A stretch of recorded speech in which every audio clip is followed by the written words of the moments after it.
Hello, welcome back to the show. Frigid temperatures, whirling winds, fair winds, and following skies. Guys, what up, Rightsa? How is it going, my friend?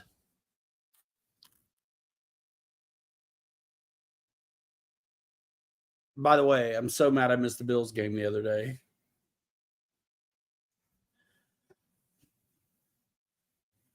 They're gonna take it this year, man. We have a treat. There's a little kid in ballet clothes.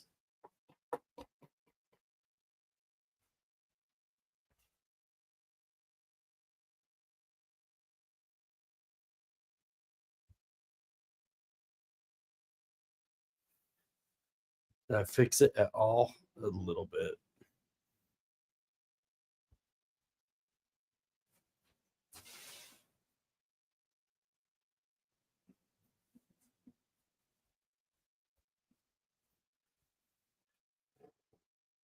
Whatever.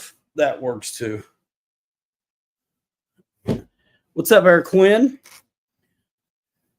Guys, I hope you're having a great wintertime, holiday season kind of time, and that you get all that you desire in your life for this time. We're going to let some more folks pop in, and then we're going to, my desk was completely clean a couple days ago, and I started working on, what's up, Jeff? I got a new Jimny yesterday, the FMS Jimny, that leaf spring truck that I keep liking to make things out of. And I already tore it apart. Great question, Rightsa. That's crazy, Eric Quinn. It's just to keep. Dad, what's up? Happy birthday to you, man. 69, Clementine. Let's go. I'm going to put this one in highlight so we can get back at it. Pumped to be here. Always look forward to it. I will have to run out and get my battery because we're going to do some work today. And I cannot wait to answer that question. And that reminds me, we will go to the website and talk about those things. I will tell you off the top in just a minute.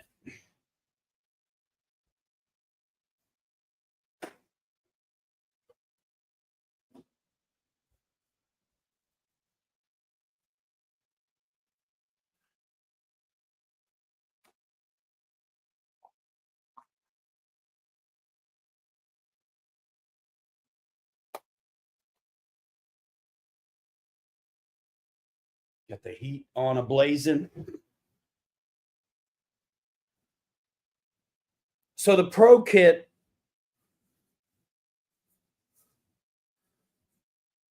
the Basecamp Builders Kit, and the SCX10 Pro Kit, or just Basecamp in general?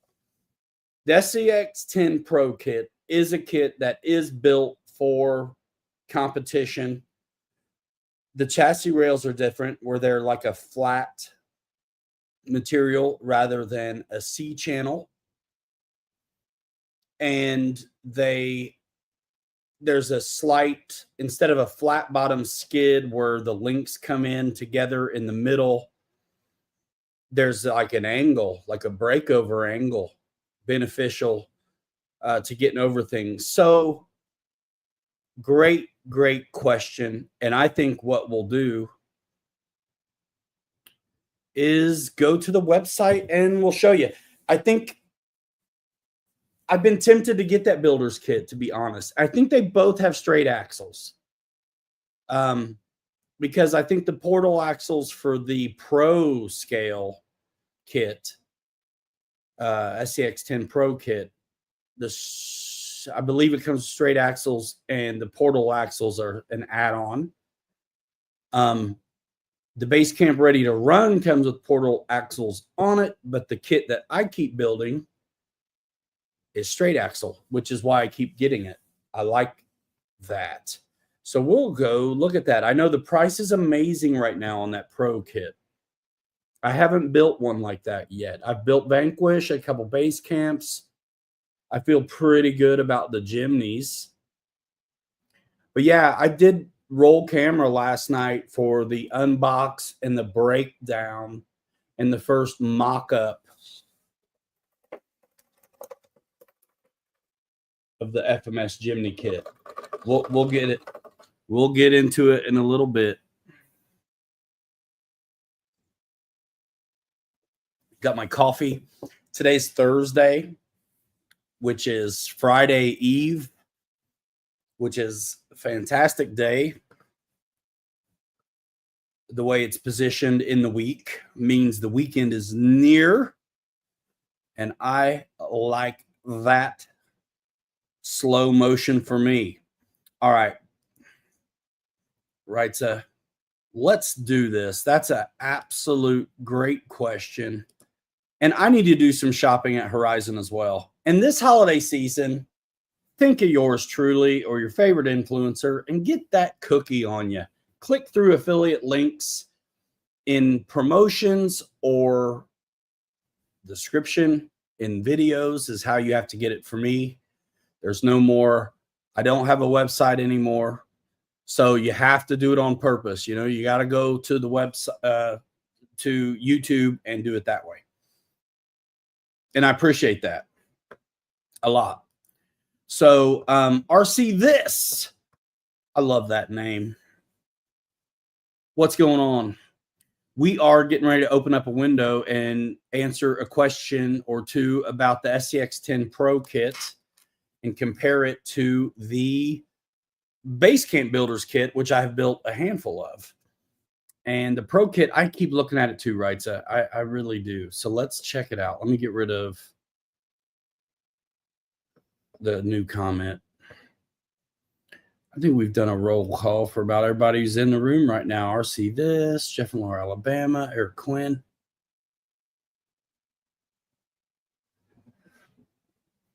Like the overlanding trucks, Eric Quinn? Yeah, dude. This Willys wagon, I built like an overlander, 4-link suspension, coilovers. It's fun, man. And I love flying. There's nothing that beats it. I can't fly in this room. I can't fly in the middle of the night. Something about my brain loves solving these problems that I create for myself. So we're going to poke around. It is the holiday season, crazy deals. We're going to poke around at Horizon Hobby right now and FMS also. Sunday show, I'm going to put together the big FMS glider and hook up the radio on it, that kind of thing. But let's see. I got a window open. And let's do it. I remember when I first started doing this stuff many years ago at this point on the live streams and even longer back for YouTube in general.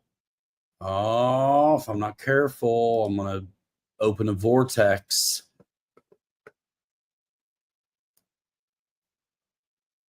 Okay, let's do this again.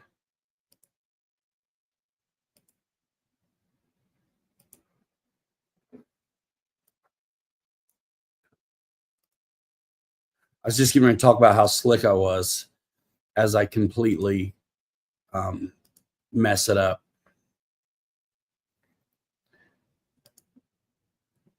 All right. And I will get rid of Wright's question for now. It's winter time, man. I mean, I wear ball caps a lot, but this time of year, this is kind of what it ends up being. All right, so I can see pretty well let's put me in it like this, and I can make it bigger for you. Paul McNeil, what's happening? So we're just going to talk about a lot of stuff, but I do want to get to the Wright's question. Good to see you, Wright's. Dude, we made eye contact, and then it happened. So cool. I saw it after the fact, the Josh Allen, the pitch, and then the lateral back. So cool. Francis Conti, what's going on? The Vortec is a great truck. There's so much good stuff out right now. A lot of new re-releases that look even better. The big monster honcho was $1,100, now $850. That deal is still going on. It was one of the earlier promotions when this Thanksgiving business, Black Friday stuff started, and it's still going strong. So unbelievable. My buddies have taken advantage of this, and now I've got buddies to run big SCX6s with. My buddy Kelly Klein is very close on his snowplow attachment for his. And I literally think that this truck is big enough to do the job. I want to stand in my house and with a remote control handle me in my neighbor's driveway, because we do one of the neighbors a widow, and we take care of her house. Me and my son do. The leaves, the grass, the snow, we take care of her. So I'd like to do it with a toy truck. What's up, Kenny?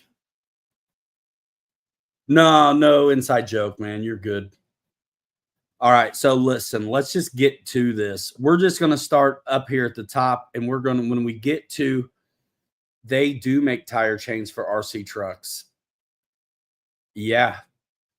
I ordered chain. I'm still waiting on it, but it's for the tailgate of Dad's truck. But they do have mini chains for tires for sure. So we're going to start left to right, Cyber Week sale, and go into it. And we're going to just go ahead and sort by, I just got an email late about some promotions too. So we'll cover that in a minute here. Let me take a quick peek at what I might have just received.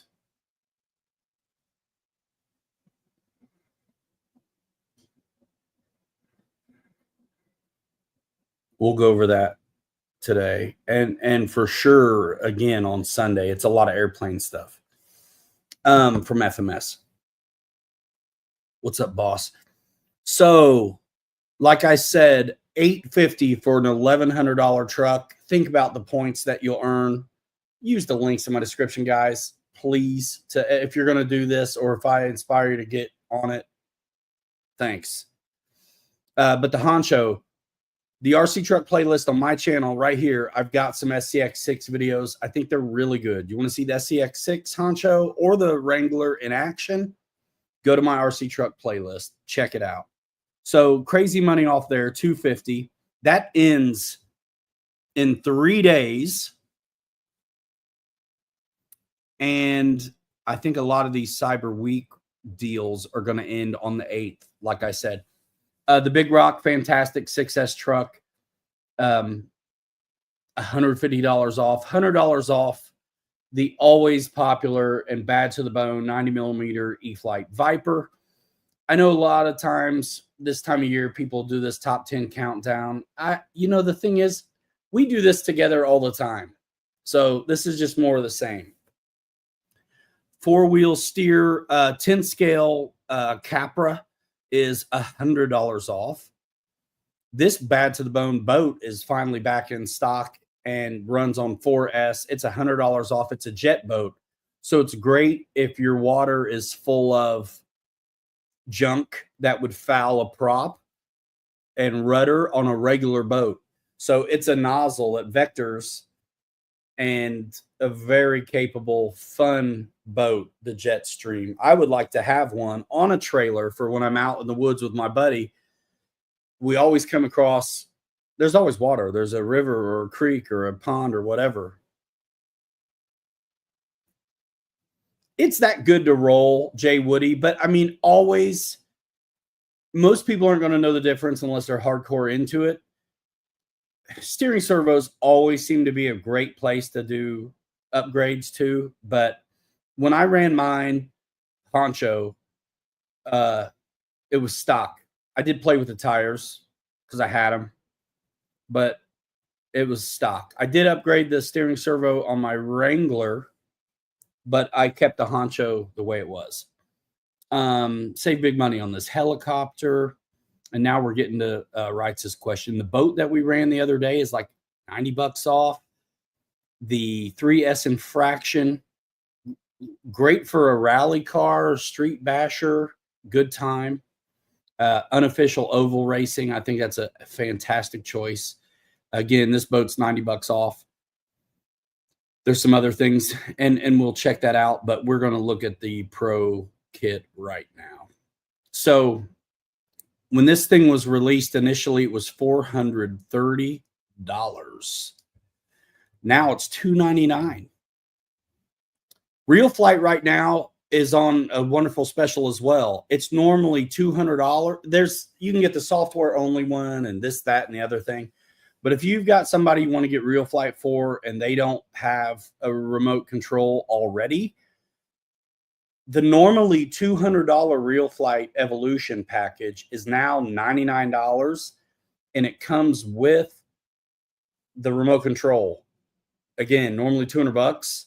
All I got to do is have a Windows 8, 9, 10, or 11, machine, and they can do it.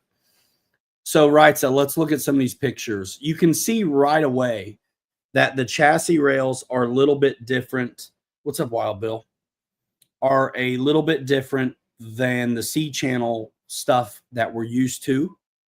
You have some, the shocks are a little bit different too, where the springs are not around the shock body, but the shaft. You do have some positions where you can adjust the angle of your shocks. Really tucked up bumpers. The bumpers that I was showing you guys for my Willys that I was trying to debate upon,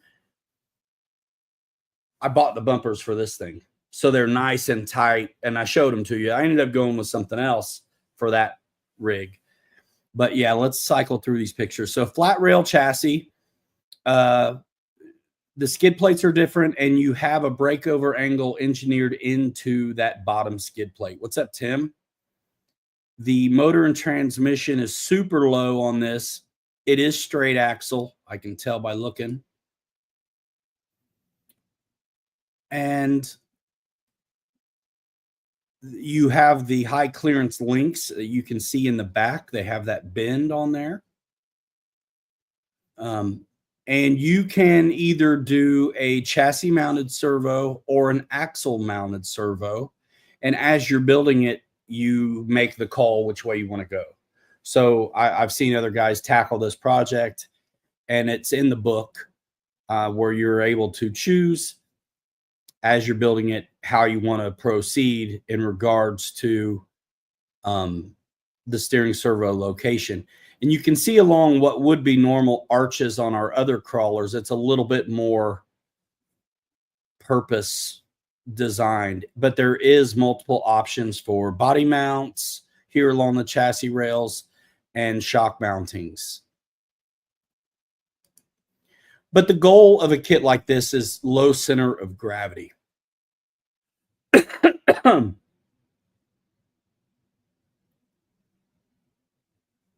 It's a good looking kit, man.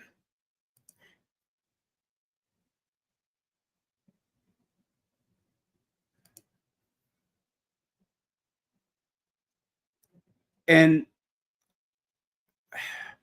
I'm not and you can see the breakover angle designed into the belly here that really kind of goes along with the high clearance links that tuck the links up there along the plane of the drive shaft. So this thing sets as low as it can and is designed to be very capable, which is fun regardless, but really designed for kind of the competition minded guy. But whatever floats your boat. You know what I mean? So take a mental picture of this, and then we're going to go look at the base camp builder's kit that I keep building. Skid plates are a little different, a lot smoother than the kind of scale truck ones are. That's the top of it. And I'm fairly certain the motor mounts up forward underneath the tray for like servos, if you chose to put them there.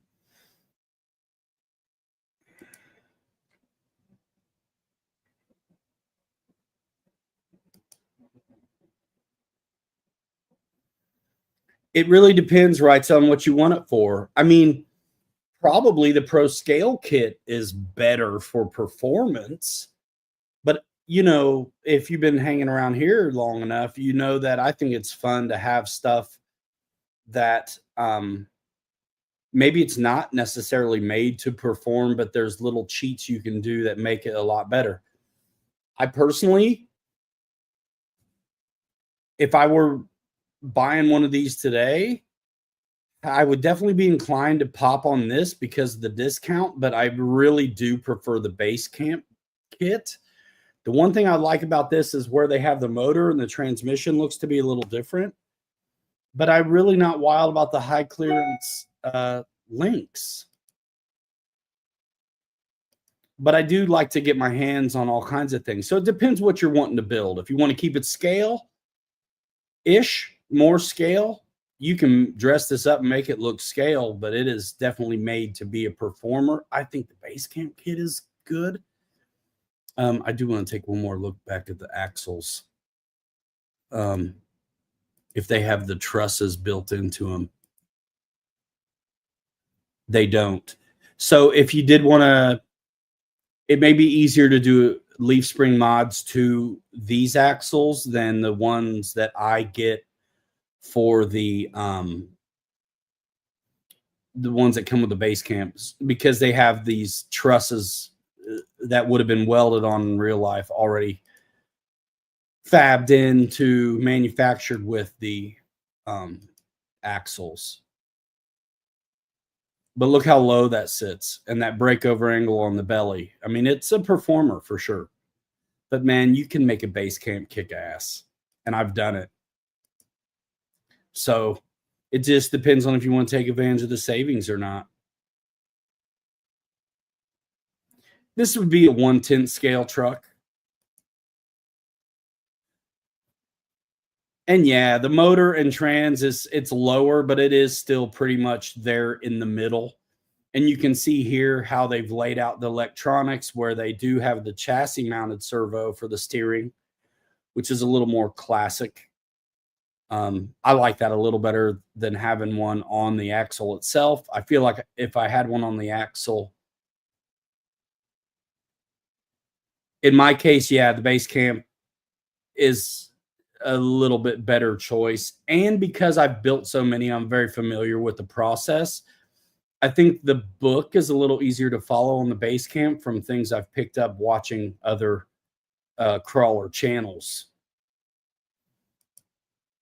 who were experienced guys, but might have stumbled here and there with the book on this one, if I'm being totally honest. Okay, so that's that one. Now let's go. We'll just go right away for the comparison to the base camp builder's kit that I love so much. And it's still cheaper. I want to know if you guys still see. Okay, great. You still have the same window that I'm looking at. This is also 10 scale. Now, one thing I really think is fantastic about the base camp is it is built more like it is an RTR styled kit. So because of that, for instance, on my Willie's wagon back here, I did end up doing a floor and an interior and things like that. But before I printed off the floor and made it work, I just bought any axial SCX 10.3 inner fenders and was able to bolt it right up to the front and the rear of this chassis and basically have the floor done.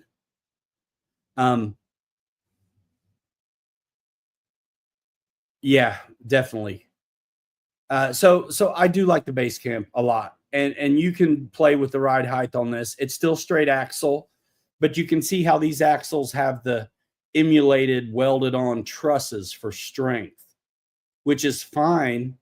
But if you were going to do or try to outfit leaf springs to it, you might be better off either A, being prepared to cut on these trusses, or B, have the other kit and use those axles. But then if you're going leaf springs, this just looks like a more scale kind of chassis. The C frame instead of flat bars.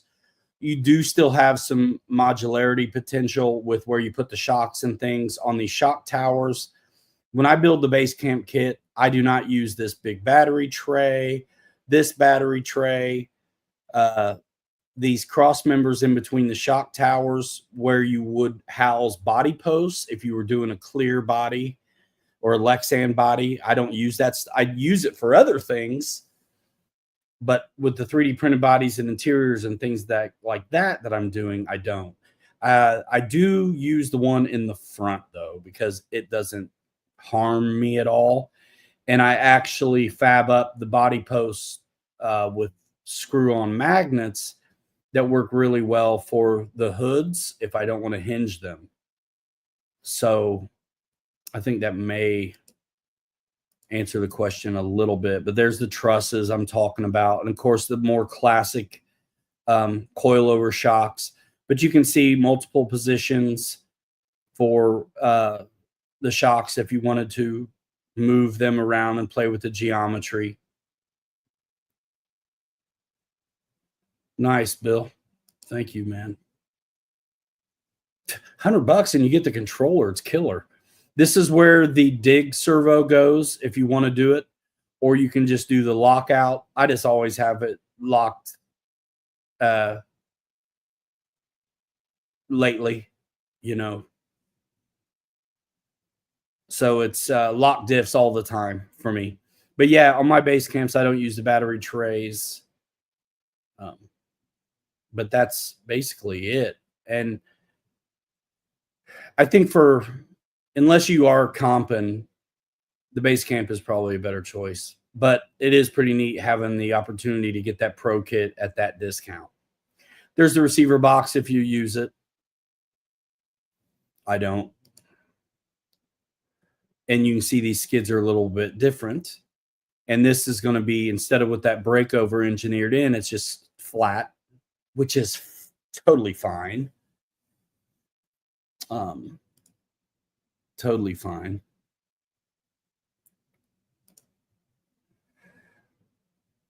Lots of cool opportunities for a lot of different bumpers are going to fit in the front and rear of this. I assume the same to be true for the Pro kit as well. Here, it's going to be chassis mounted servo for the steering no matter what. You don't have the option like you do on the other one. But I've had a great time with these. And they perform really well. And the way I make mine sit, it's about almost 10 millimeters lower usually, except for the willies, which I needed it to be up like this.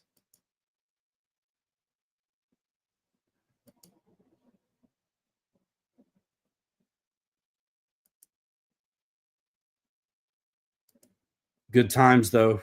I can really crank through these base camp kits at this point now. So that's that. Let's go back to Cyber Week and finish that off. And we'll just move through the promos and get it over with.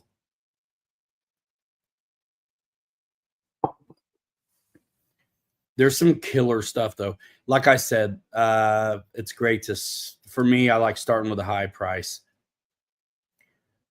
Looks like this one may just came on Cyber Week. Okay, so the fire team is now, I didn't see that earlier. The fire team is $200 off. 6S Bad to the Bone fire team. Did a great video of that when it first came out with CCXRC and Big Squid RC. We filmed that at the fun park. I got hit in the face with the fire team and it broke my camera. It was awesome. Great rowdy vehicles. You want more run time, you want something rowdy, get a crawler. And it doesn't have to be the big monster 6 scale one.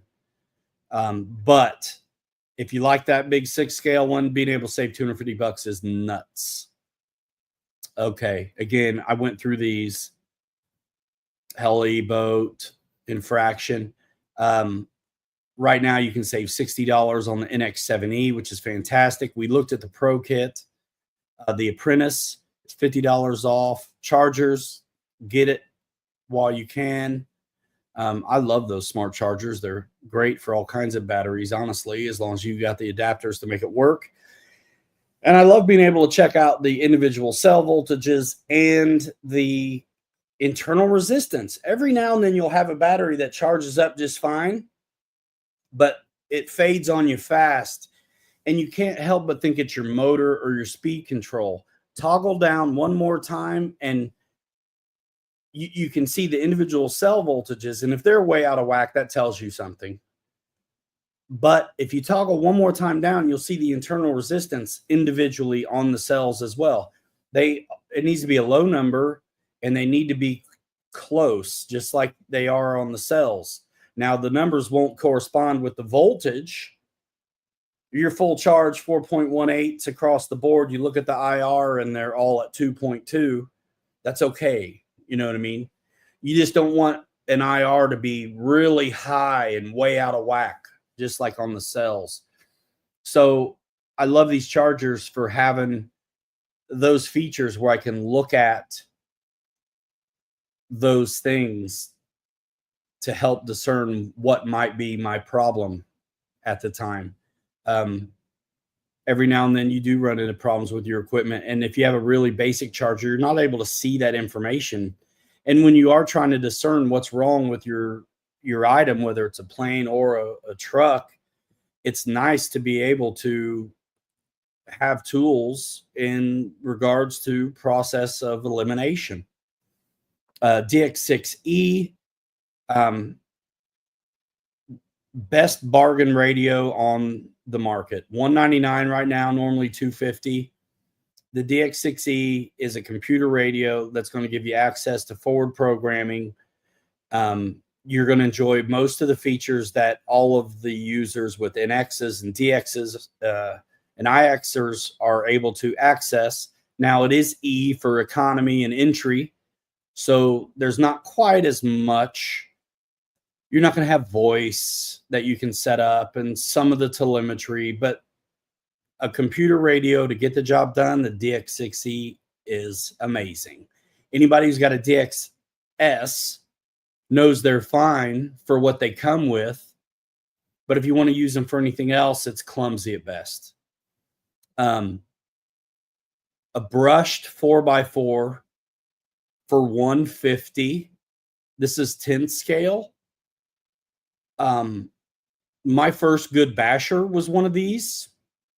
That's a killer price.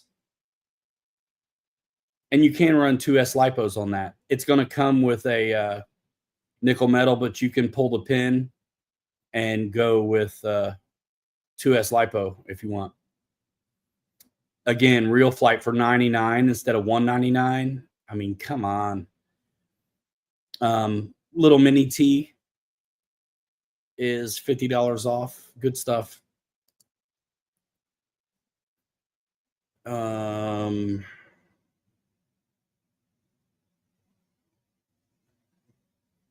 Yep. Real flight again. A power bundle 3S with the S155. Just like the DX6E, I think the S155 is the best bargain charger out there for the same reasons. You have the LCD screen that's going to allow you to check in on those health metrics of your battery. So unlike one of the USB chargers that just doesn't give you much, this is going to allow you to toggle through and check out the individual cell readings and internal resistance readings of your battery, which is awesome.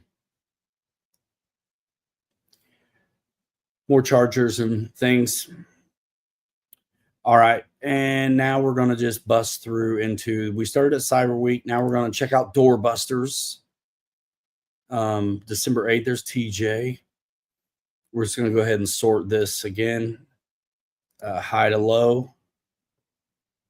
Fire team's on here. Yep. You're going to see a lot of repeats. The Habu right there, $50 off. The little 50 millimeter one. Yep, chargers, voltage, little SCX24. If you wanted to get into that, you can save some money on that. Deadbolt. All right, so that's the Doorbusters. And clearance is still happening. Let's see what's happening there. And once again, crazy servos, still expensive, even at the discount. Fun Scale P47, parts, motors, more what you would expect from a clearance sale. Stuff that's great if you're after it, but not like the other deals. But there are many pages of it. And again, I've got it sorted from high price down to low. Castle systems, brushless combos, big crazy batteries. Dude, I want this battery for my SCX6 so I don't have to worry about it, man. Changing the battery. Yep. So pretty much that's, let me get off of there and come back to you. That's the Horizon walk through the sales with Pilot Ryan deal. Dude, that heat is killing me right now.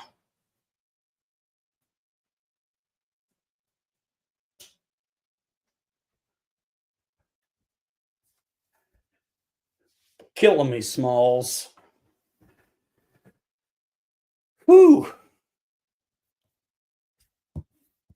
Okay, we'll just chill here for a minute before we go online some more. How are you? We got 16 in here, it looks like.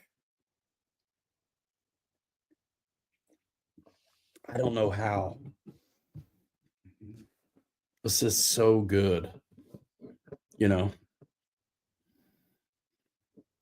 I think Matt's on doing a 100,000 sub celebration at the moment. So what I miss in the chat while I was shopping? Anything? How are you guys? Rat Finks, Fred, what up?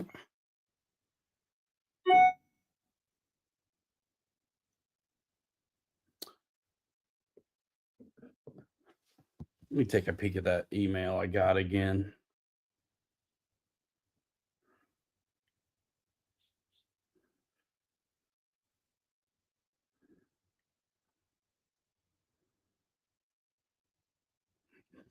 Cool.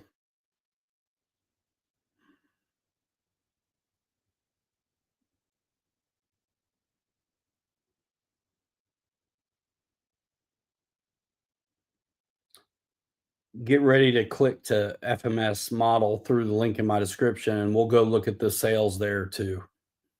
It's going to be a lot of airplanes. It's all right. That's all right.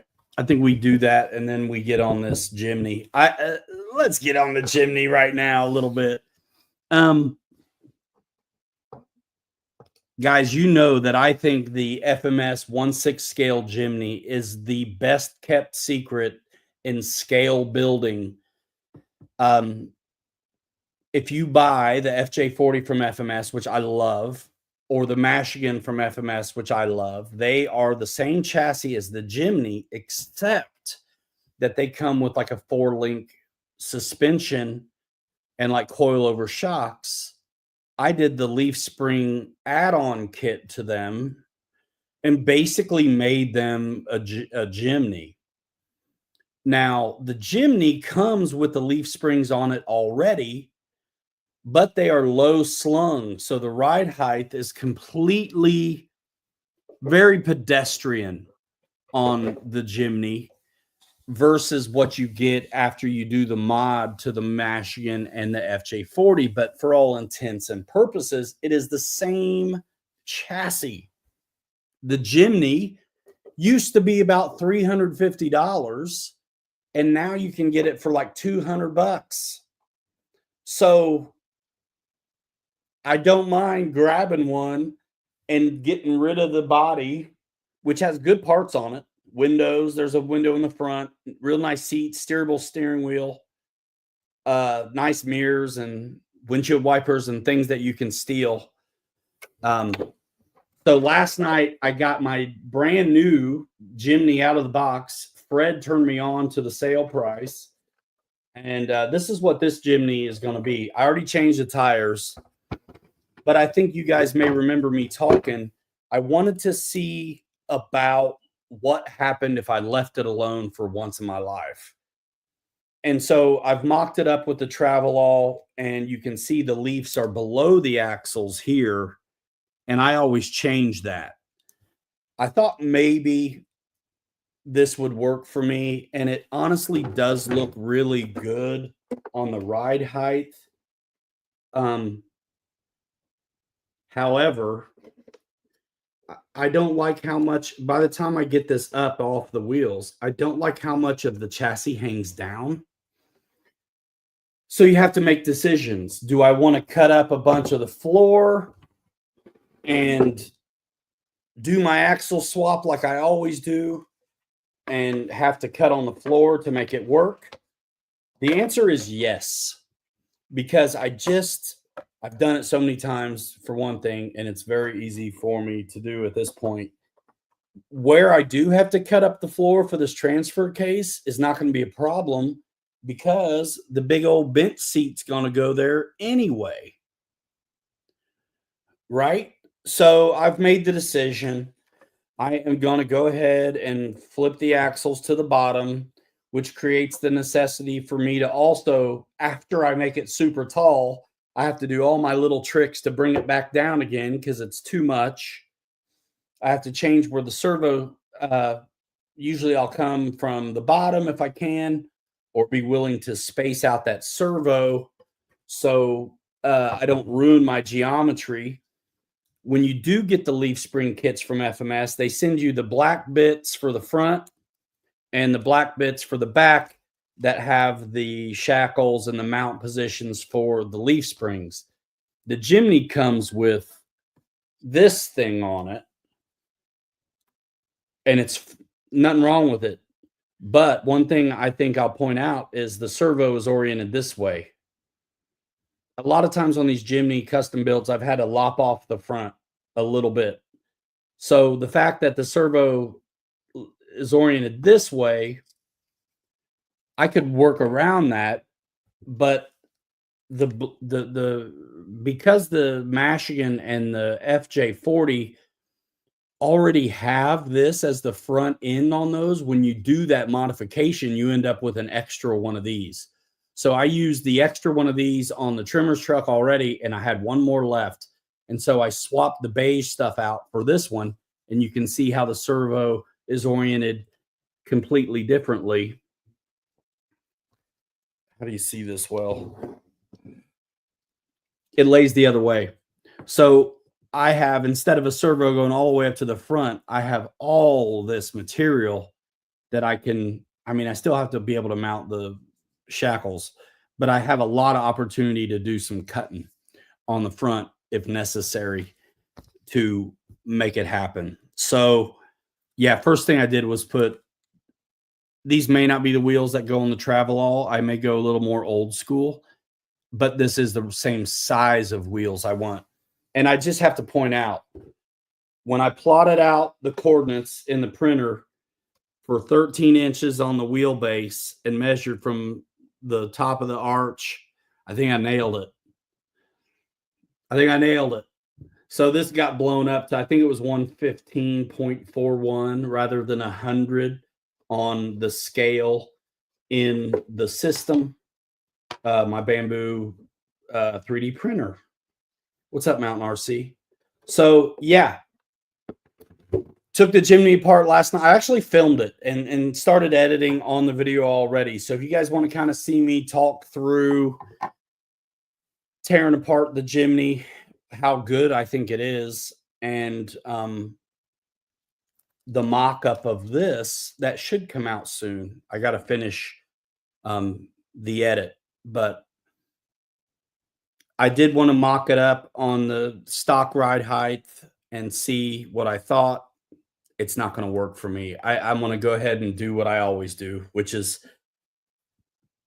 tuck up the chassis, bring the axles down, get rid of all the leaves, except I usually keep the smallest one to act as a fake anti-wrap.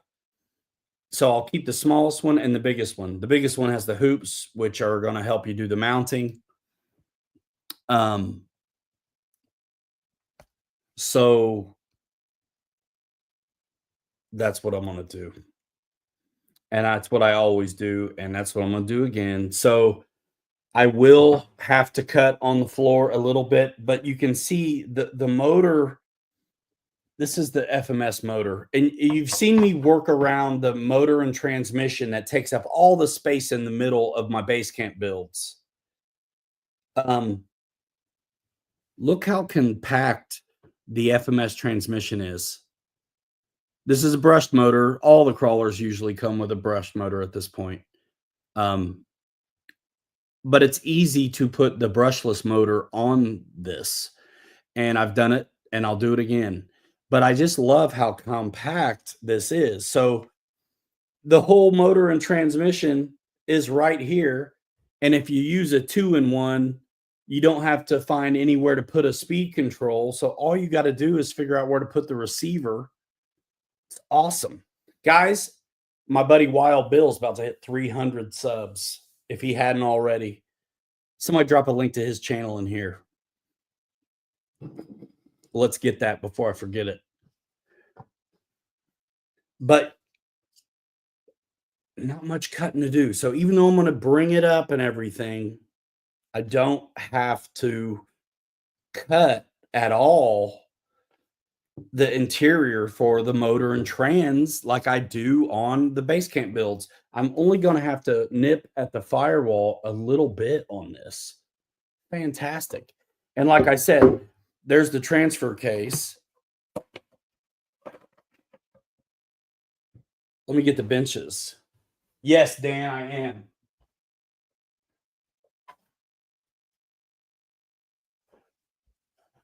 I know I got 2 of these benches. Yep, there it is. And honestly, because this is a panel truck, I don't have to go crazy on the interior, but I still want it. So I got a couple bench seats, and this is hollow on the bottom. So whatever I have to cut for this transfer case is going to be hidden, which I think is fantastic. And this, I guess, goes here. Oh, yeah. I'm going to totally be able, and who knows, we may not even need this one, but I am totally going to be able to hide the transfer case in a bench seat. I'm pumped about this. So that is the FMS Jimny. And I think I'm going to call that video Scale Builder's Guilt, because it is such a good value and best kept secret in scale building that I almost feel guilty. And the reason why we love these chassis is because what you can do with them. I've done a ton of these at this point, I can slide axles this way. I can tuck it up. I can bring it down. I can remove the leaves. I can do all kinds of things to it. And I have. And it's worth the trouble. I'm not the only one doing this. Kelly and Kirk have done mods to Jimneys to make them work as well. And we take them out and thrash them. We take out these leaf spring trucks on the trail and we thrash on them and they're holding up. My FMS FJ40, which I did the leaf spring mod on, which is for all intents is a Jimny truck. I changed the steering servo. I changed the motor. I do that anyway. Almost no matter who makes it. I changed the motor and servo on the Axial CJ7. That FMS FJ40 has pulled a trailer with a big 10 scale crawler on the back of it for miles. It's pulled a trailer with another crawler on the back of it more than it has driven without one. And it's working. It's, for a little truck, it's pulling around some stuff. And that truck is still good to go. So we know these are tough chassis. Again, best kept secret in scale building. You want to go price out other leaf spring chassis. Even at the over $300 original price, this is still a value. So to be able to get it for $229 or $179 sometimes, you can't beat it. You can't beat it. And it's tough enough to kind of cut the mustard. And half the work's done already because you've got the housings to receive the U-bolts. You don't have to buy the leaf spring kit to add to something and wonder if it's going to fit because it's already on here. You just flip it over. That's it.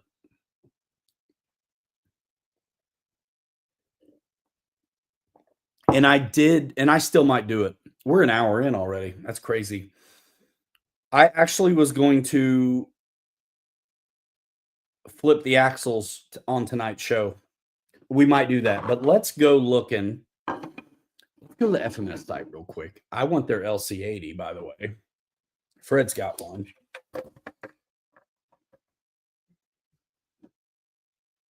And Sunday, I'm going to build I've been slacking on the planes. It's my fault. I don't have anybody to film them. But we're going to build and set up the radio for that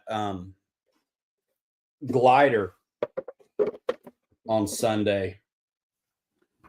And the PC-21 is built. I just need to film it. And that's a good little flyer, too.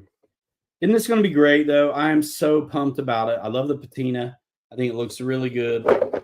And I'm just over the moon about this travel all and how it's going to work out. John, I thought I saw you in here somewhere. So there she is. Just mocked up, giving me ideas. So let's do it. Thank you, Doughboy. Francis got all kinds of choices to make. I got a new coat today that's warm, which is nice. All I had before was I've got stuff, but I had a little Dickies jacket. We went crawling last Sunday and it was awesome. I had a heck of a time though. For the first time ever, I actually had a bad motor. You guys need to see that Willie's Jeep too. But let's go shopping first. You guys having fun? I'm having fun. Bro, this thing looks so stinking good. Okay. It was super windy yesterday. Today was just a lot of snow. Okay, let me pull up. We're going to check out FMS model. Now, if your you click, I got an FMS affiliate link in the description. Check that out.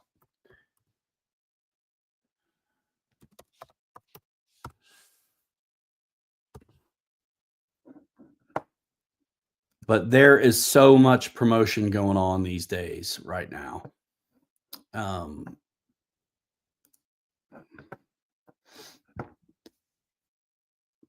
I was going to see if Kelly wanted to come on the show tonight, but I think his buddy's in town. Kelly did a CJ7 completely custom. His friend has a real one in real life, and it's got a very unique roll bar situation, and Kelly nailed it with real metal and everything. Okay, so let's go. Awesome. We're just going to poke around here on the FMS site, and we'll do some more of that on Sunday as well.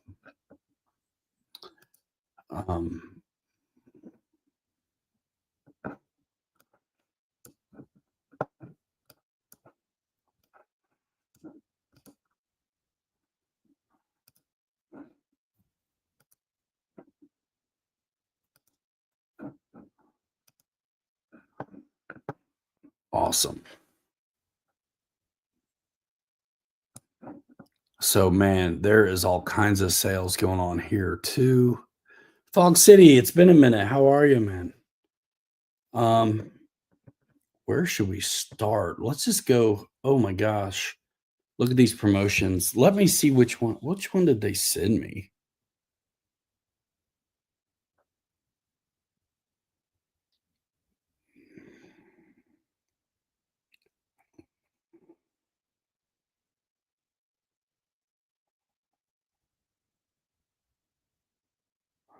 Christmas and Civil Aviation Day sale. John. Copy and paste much? Okay. So let's start left to right. Countdown to Christmas. Let's just take a peek. Am I able to click it?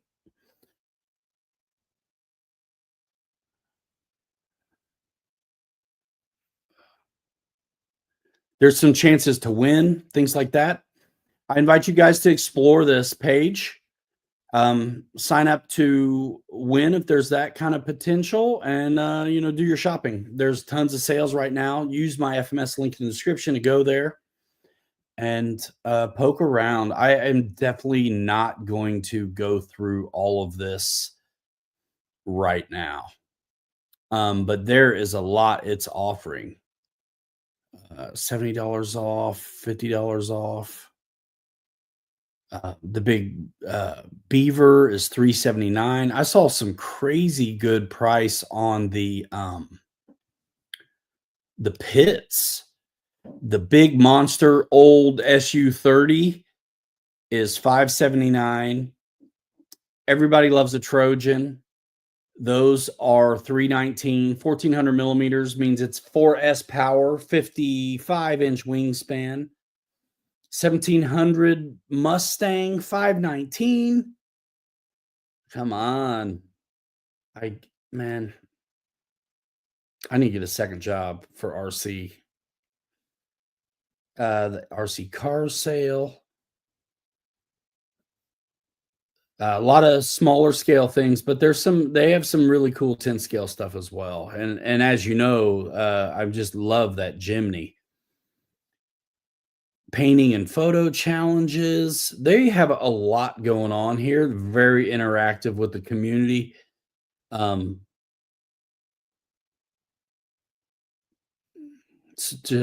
invite you to check that out. Thank you, Keith Christie. Yeah, normally $329, $229 at FMS. I think it's $179 at Fair RC. I don't have an affiliate there, but that's okay. $179 for this thing, 13-inch wheelbase, which is a little longer than most 10 scale things. Most 10 scale things are like 12, 3, 12 and a half. So there's that.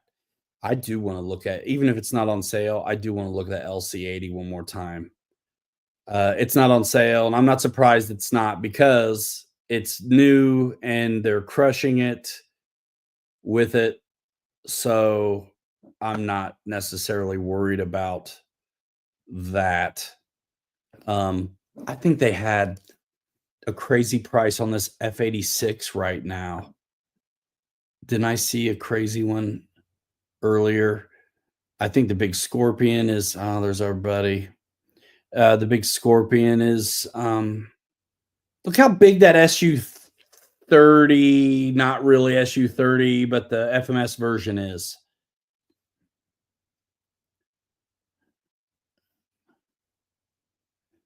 It's, 80 millimeter Bayhawk, 70 millimeter Yak. Good stuff. Good stuff. Yeah, dude, this thing, the F86. I just got to see it. I just got to see it. I thought it was something ridiculous, bro, price wise.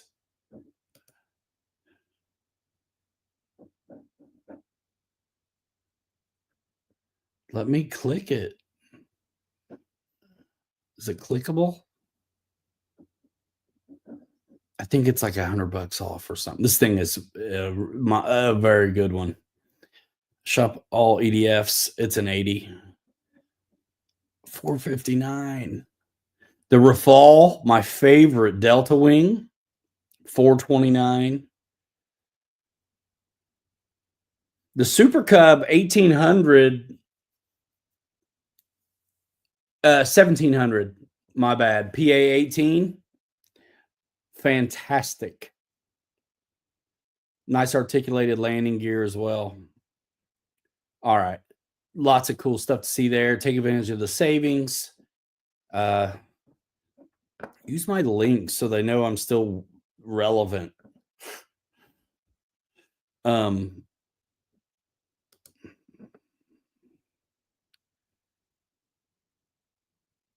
They also have a 1300 Super Cub that's plug and play or ready to fly.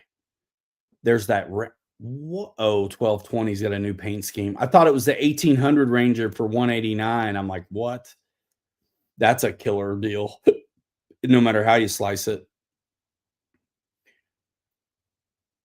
The Cessna, it's money off normal price as well. So much going on.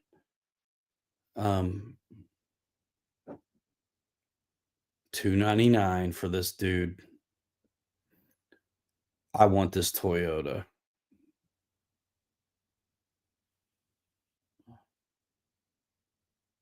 But again, I made this 3D print one. I don't know, man. It's hard for me to want to cough it up also. But it looks really good. And it's actually a good size. I mean, they're going to call it 10 scale, but it's a good size. Their trucks are almost closer to, like 6 scale sometimes, 8 scale. I mean, their Jimny, they call it 6 scale. The real one would be very small. So it's cool what they've done. It is cool what they've done. All right. That thing's super nice. All right. 'Tis the season, isn't it? So yeah, we have a hobby wing to put on here. And I do have to replace the motor on my Willys wagon. I could put the hobby wing on there. I don't want to take it apart though. I just got it together. It ran for the first time, but it's the first time I've ever had trouble with a crawler. And it didn't matter. I recalibrated the motor, the throttle, all the stuff, and it still only goes like 4 minutes. And when I check the battery, it's nowhere near depleted. So that's being replaced. But the bad motor is still in there. But let's pull it out here. This is built on a base camp.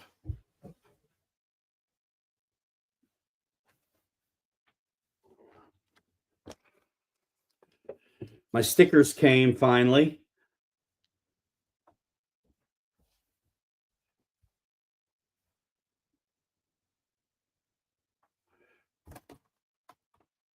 I want to make this light not so bad.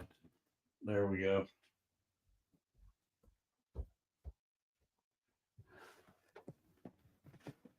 Packers just took the lead. Who are they playing right now?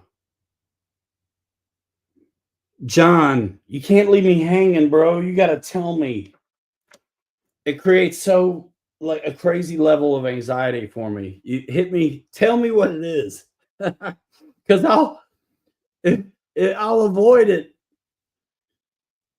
Anxiety. Good to see you, John.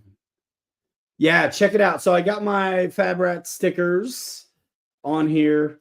The light is still blowing it out, but it's hard to tell. But the white on the door is different than the white on the rest of it. Wild Bill, I did the spare tire. I got the window from the 3D print is just a whole window. I put my own mullion in here. And this has an interior, a articulated driver. It all goes the right direction. His head moves too. This thing is on a Basecamp chassis, and you can see my floor in there. And I did keep my inner fenders that I put on the front. And you can see how this body gets narrow. This stuff cuts really easy with snips, the kind of plastic they use on the inner fenders and stuff. So normally I slam everything down as much as I can. This one, actually, I kept the shocks in the stock location instead of dropping them like I usually do. And I spun in a ton of preload on the back and used the holes on the shock towers to get even more height, because otherwise it set down a little too low. I did grind the arches out just the way the Fabrats did on YouTube television. Got the lights in it. I got some patina work to do and some minor things. Windshield wipers I got to get done, and the mirrors. Same with the trimmer's truck. I'm in the same boat. I need the get the mirrors and everything done. A little more patina work. So yeah, this is what's cool is these windows. There's actually a real rubber seal around them. I can pop them right out, get in there with my needle nose, pull the body clips, get this body off, and change that motor. What a bummer that is, though. I just am not ready to do it. I should do it.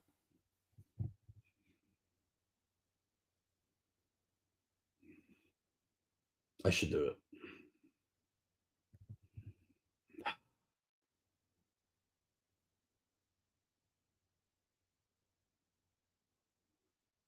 Oh, nice, John. Thanks, Dad. Yeah, dude, it crawls really good too. Of course, it's a little top heavy, but I mean, I knew it was going to be. And this is really built to be an overlander. I mean, if you watch them on YouTube, they had a whole sliding mechanism built into the floor to pull out, cook, sleep, the whole deal. I'm not completely happy with the way I glued up the roof. There's a bit of a seam, but it's okay because there's also these details in it too. And the real one should be smooth, but it's not a real one, bro. I stole the hood latches from one of my extra Jimneys and screwed them on from underneath. So that's cool. And I got a little bit more detail to do. So about right there should be another body seam about the line of that bar is where the line is on real life. And then there's a little post and bar mechanism that kind of holds that stuff together. I want to make that. And I'm trying to figure out how I'm going to do it, but it's going to have to be out of metal. I basically have the same BFG tires that he's got on his in real life. And the Proline rock shooters look very much like what he's got on his. The only thing I'd do different about the sticker is get rid of the white, but I couldn't have cut it out as nice. So I was like, you know what? I'll live with it. And again, the light is too much, so I got to get it at an angle, but pretty cool. And I also saved myself a little money by just painting up one of my old FMS tires that I don't ever use because I always change tires. And so I painted the rim on this spare tire with my silver paint and mounted it up. I printed off a tire mount and bolted it onto the back of the truck and called it a day.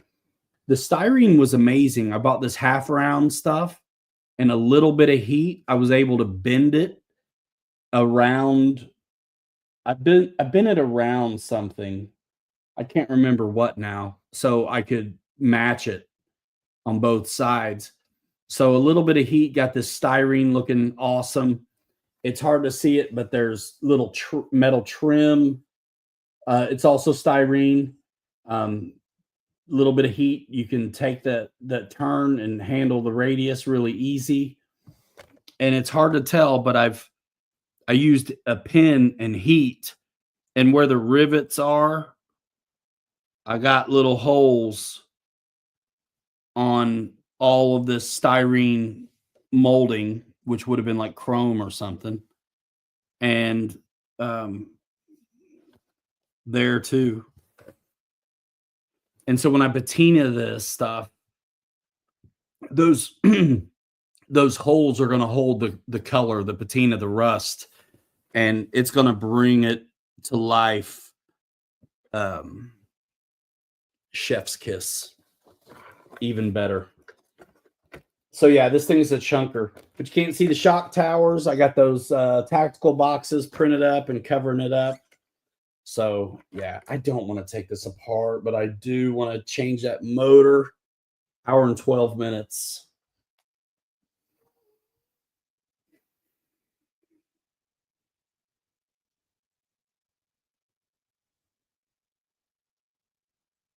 All right, you guys tell me what you want me to do.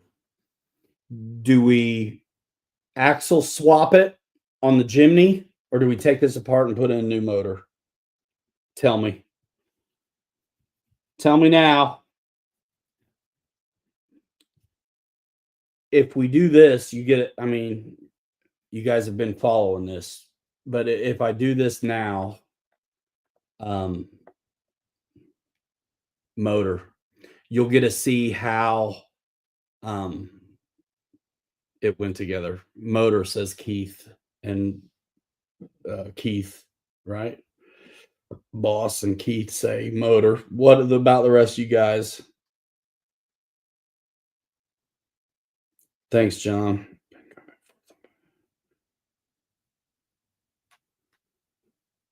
Yeah, those are fun, man. Motor.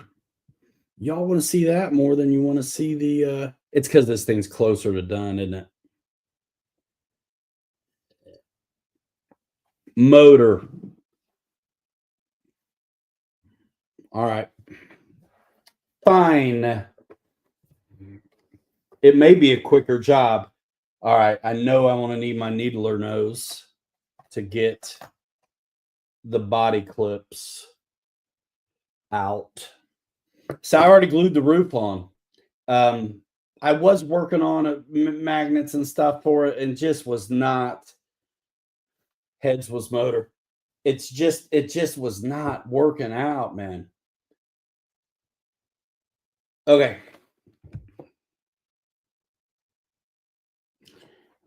All right. So, like I said, I don't have all the windows in, so popping out the windows is not hard.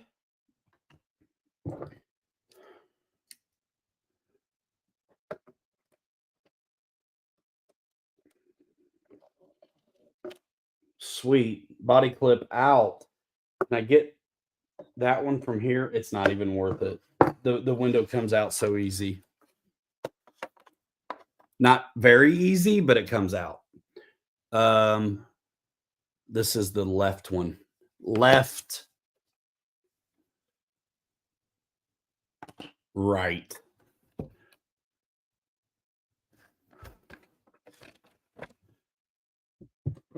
Body clip activate, form of, out of here. Done. Okay. That's why you don't glue everything in until you know you're done. Got my handyman. All right. So the back is held on by body posts, you'll see, and the front fits in on a friction, but also 3 hardcore rare earth magnets hot glued down, and then used gauze tape and CA to make sure it doesn't go.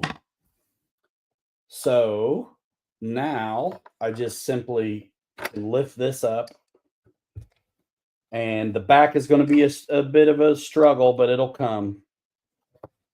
Actually, I might need to push these down instead of pull the whole thing up. Let me do that again. And then you can see a bit of friction there with the wheel wells, and I can get this down.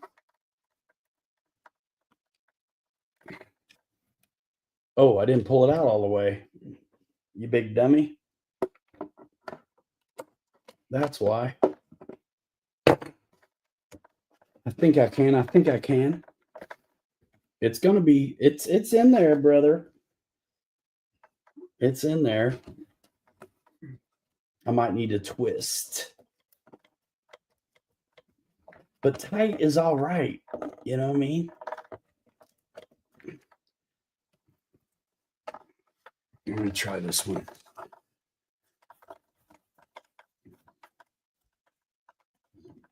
Man, that is in there, brother. That's okay.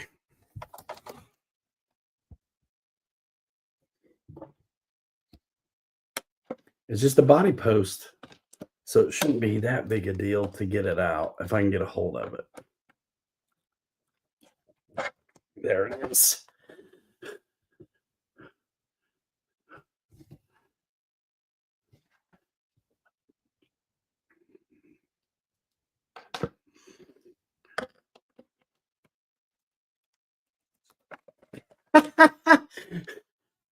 All right, got him.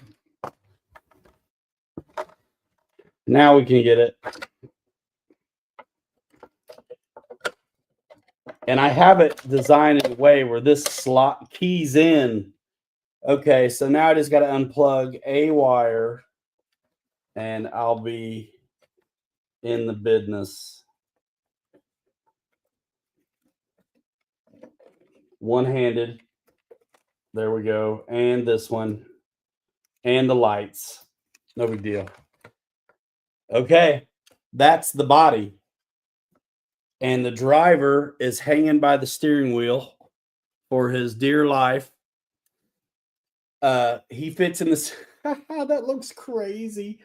He fits in the seat just right. And I had to put some heat to his. I had to put some heat to. You see this license plate business. And then the mortise in that wood receives the profile of the back of the bumper. So there's the body clips. Here's the interior. So yeah, I can easily get, not super easy, but I can get into this.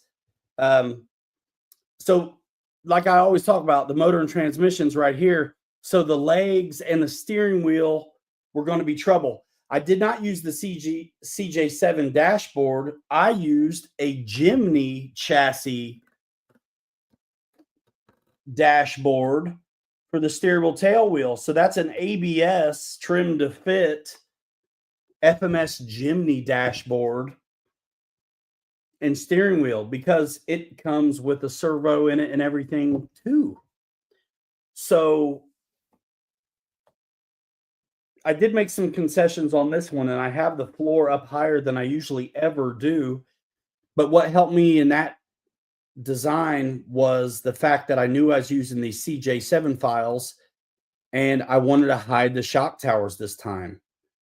So, but yeah, it's hilarious. I had to heat up the dude's right leg and bend the knee and put his foot up so I could work out the steering wheel and all that stuff. And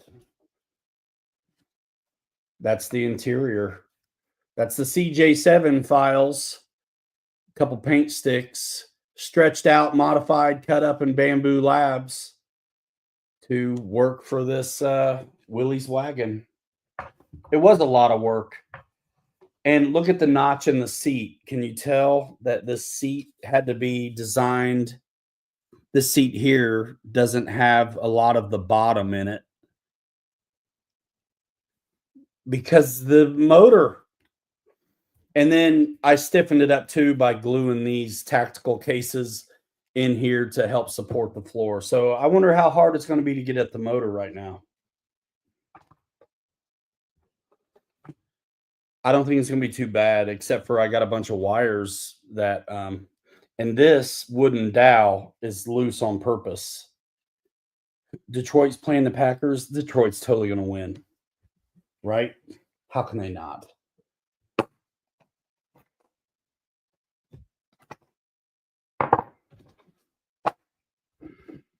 $24-21. Dang, it's close though.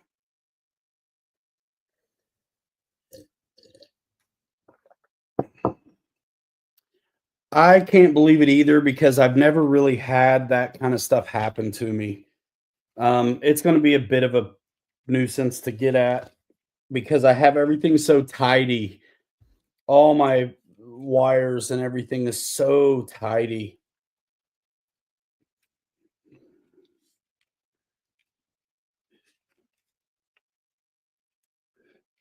I think I'll bring the light down a little bit again.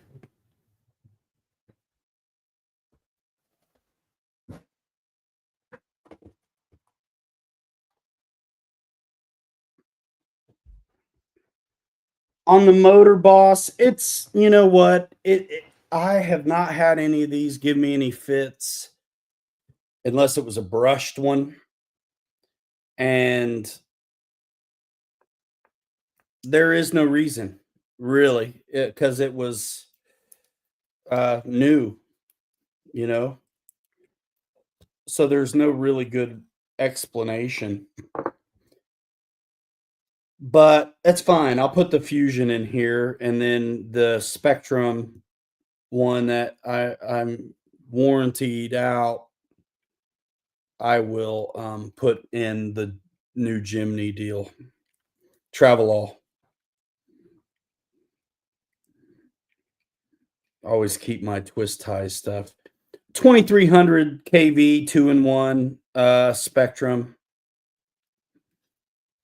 And they've worked for me fine on other things. I just got one that didn't for first time in forever. And man, I really have this so tidy. Everything is wrapped up so nice and out of the way. That's all right. It is nothing's permanent.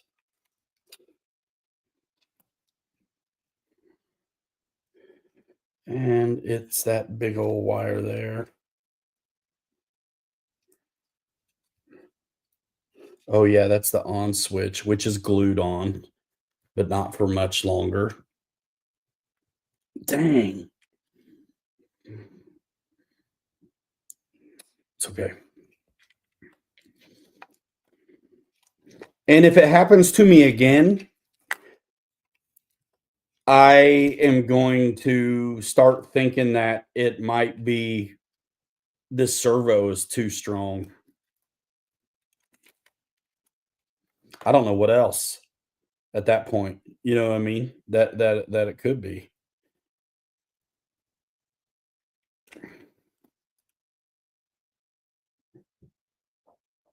And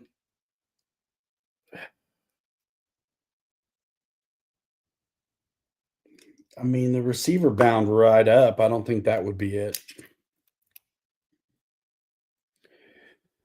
Okay.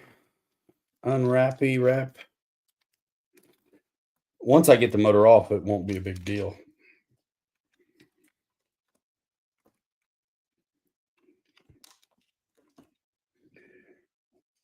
I could just cut that off, the stupid switch, because it's worthless.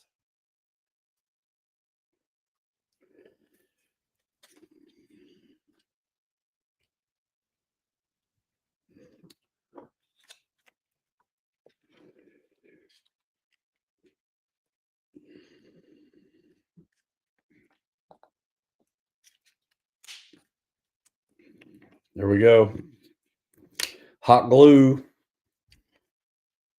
So I about got this motor off and out almost.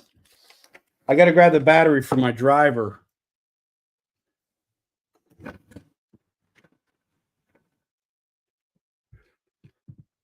It shouldn't be too bad to get at this. I hope I don't have to take too much off to get to the screws. I might want to drop the transmission to make it easier, though. That might be the way to go, dudes.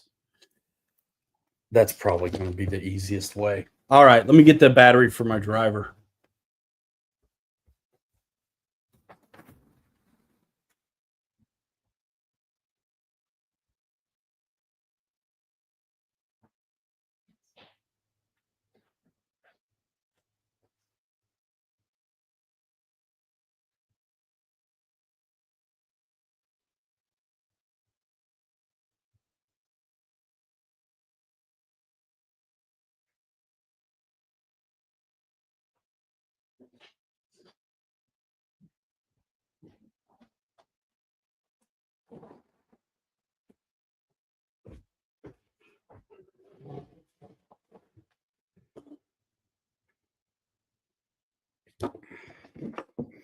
I think that's going to be the way to do it. I can try to see if it's possible without dropping the transmission, but I already know this is how you round stuff out. Yeah, dude, if you're not at it straight and everything,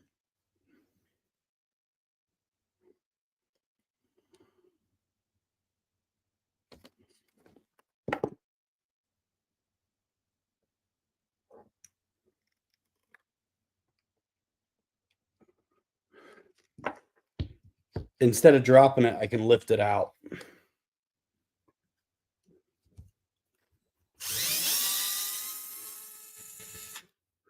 Middle.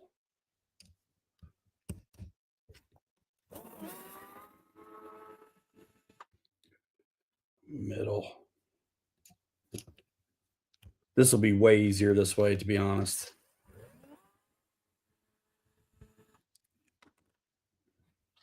These any longer? Nope, they're all the same. Right? Yeah.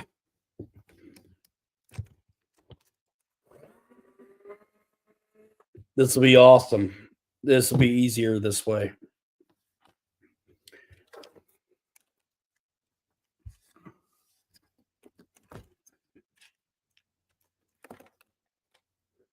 It's going to be hard to get the drive shafts back in a little bit, but that's going to be so great actually for getting to this motor straight on without rounding out my equipment.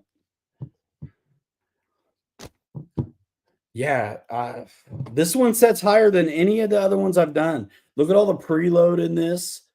And then I moved the shock down to give me a little more ride height, and I didn't drop it here like I usually do.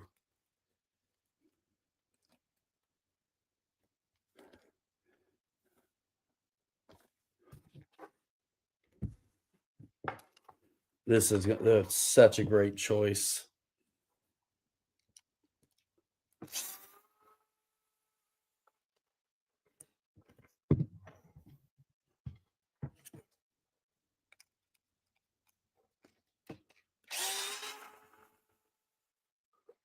Shouldn't take too long, honestly. There's the cover, which keeps your wire. I had the wire so nice, I probably didn't need this, but you know what? It comes with a cover. Why not use it? And I already know that I want to put heat to the grub screw on the pinion because experience.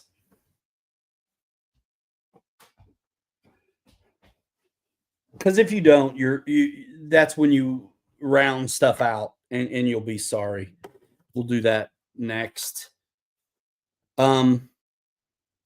Yeah, but that's how it's not too tight or anything. It's just this motor did not like it.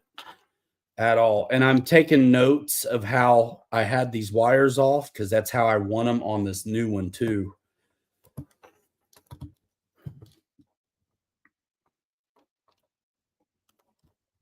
I'm sure these are Loctited as well.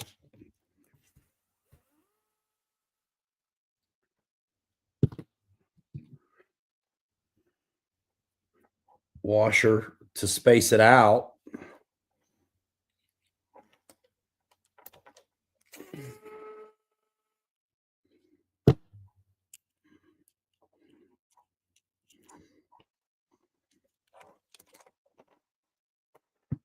And the wires were off to the left, kind of clocked bottom left. And that's going to be a 1.5. No, it's a 2. Is that a 2? That is a 2. Maybe. Who knows? It could be standard. It's a little bit wobbly in there. But I'm nobody's fool. I'm heating this up. Because these are the kinds of things I definitely put plenty of Loctite on.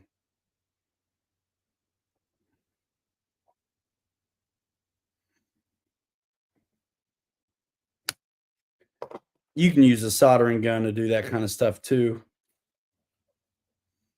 Whew. Kind of warm now. Ah, easy.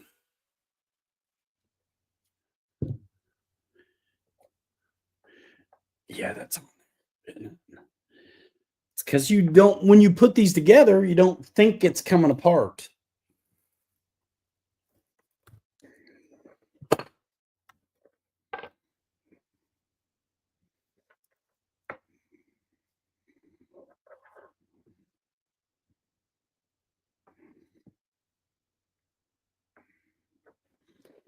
I don't know. Anyway, it's been replaced.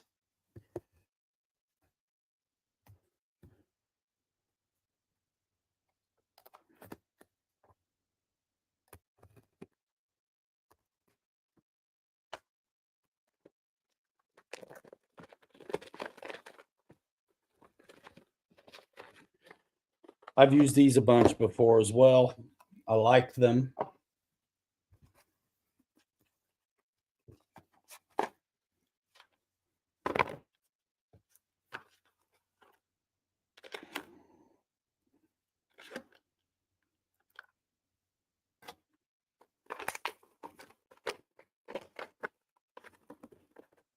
And it's basically the same thing, except a little bit lower KV, which is fine. And it's got a XT60 instead of a IC3, but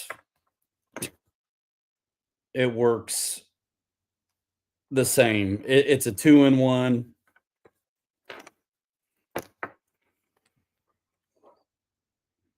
Very similarly sized. Their 2300 kV version probably is a little bit bigger than this. I think there is a very, very, very minuscule size difference. But it is so very, very, very similar. Let me grab the Loctite, dudes.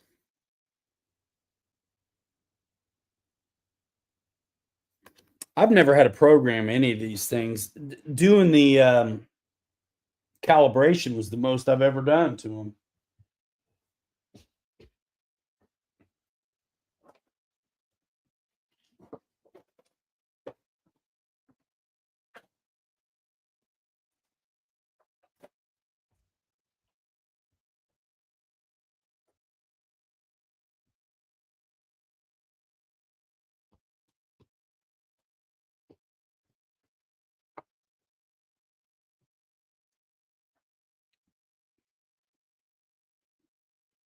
No reason to put the pinion on yet because I said so. That's why.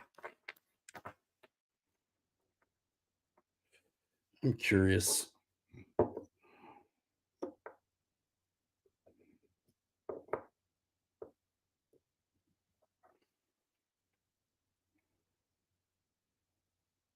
That's fine. They're not too deep. Okay.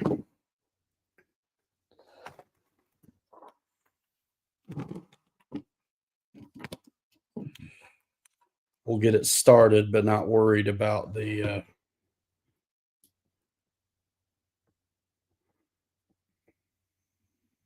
pinion yet. We are worried about the pinion yet. Hold on.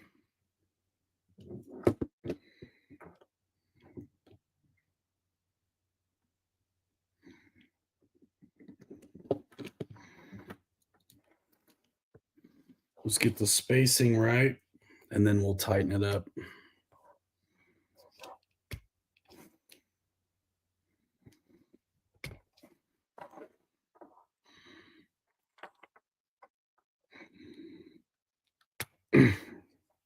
Now it's too far. You son of a gun, you.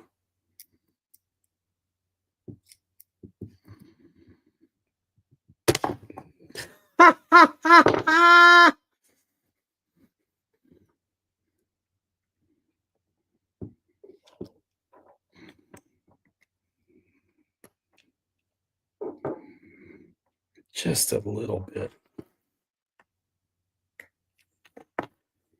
Perfect. Okay. It's on the flat spot. It's what we want.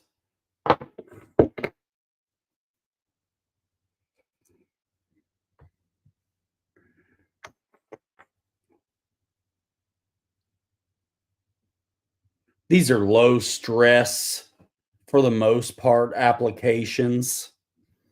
I'm not totally worried about getting a lot on here.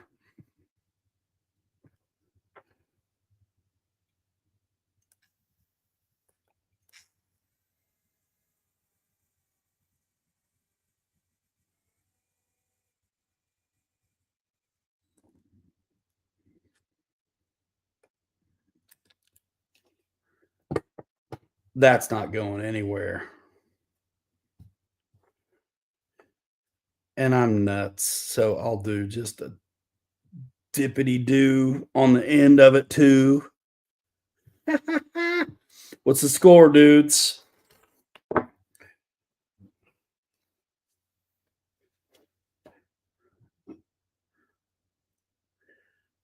Packers in the lead. What?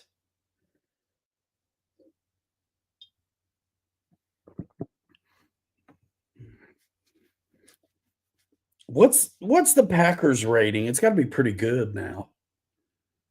They're still in it.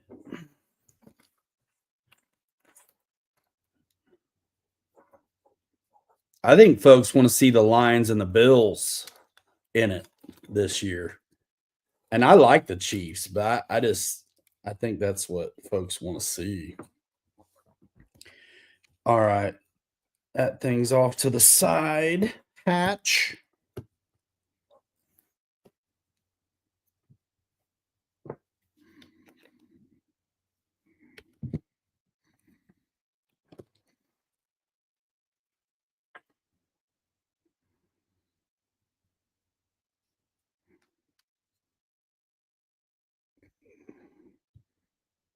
This is what we're doing.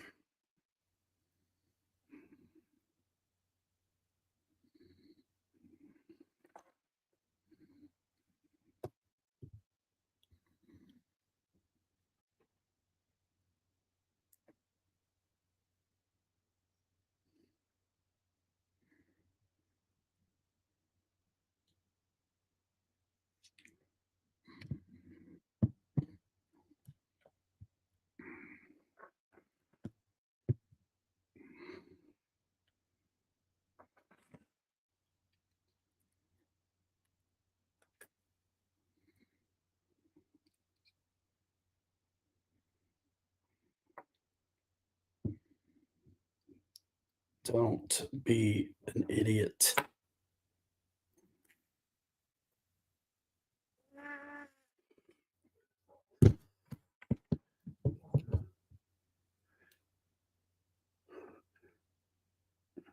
I know I didn't do it to the other one. It's still got the residual from the last one.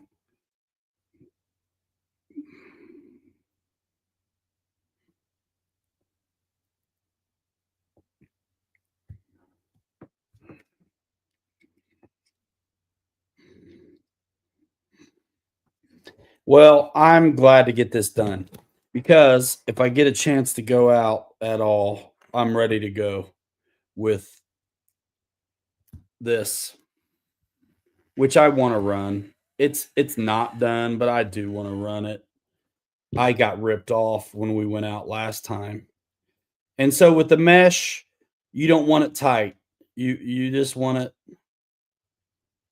to engage, but you don't want it tight. Just a little bit of wiggle is fine. And the teeth are big. So you don't have to flirt with disaster. And if you're really smart, you actually go ahead and put a piece of paper in there now. So it can't be too tight no matter what you do because it does torque a little when you cinch it up. Let's do that. Let's just go ahead and do that this time.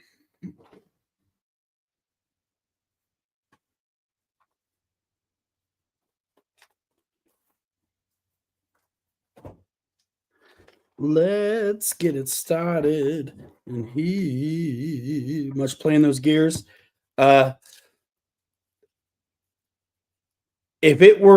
I could cinch it perfectly, if I could cinch it without it moving right here, that's actually fine. You just don't want any tension on the shaft. That's perfect, to be honest with you right now. But I can make sure it is.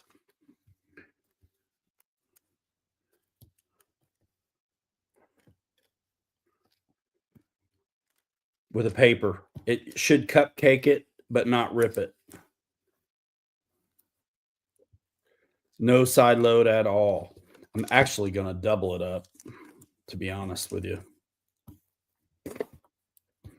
Nah, it's hard on the bearings and the heat and stuff. And I know about mesh on these RCs. So now I'm 2 layers of paper thick. So even if it cinches up tighter when I do this, I'm still good to go.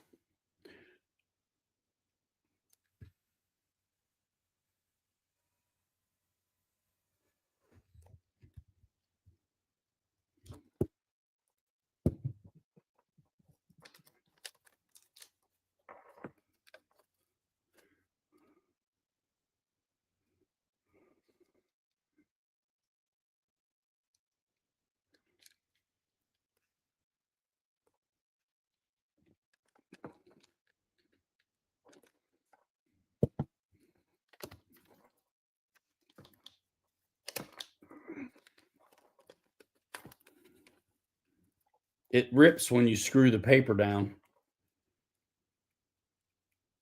That's almost too loose, but it's fine still. You can, I don't know if you can hear it, but they're engaged very well, but still plenty loose.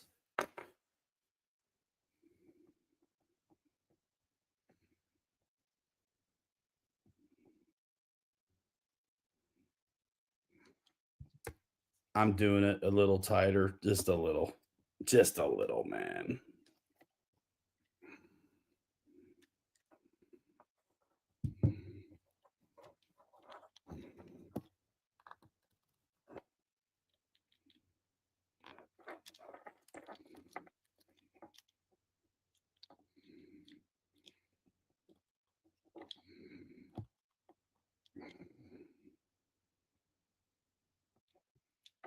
Just a little.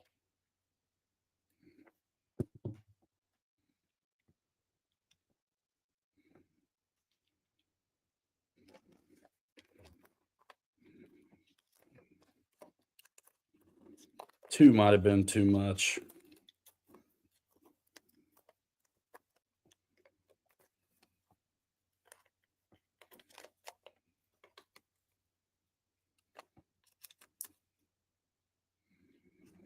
But with that paper, I got too big a paper, so it's hard to see what's up. It was fine, but I want it finer.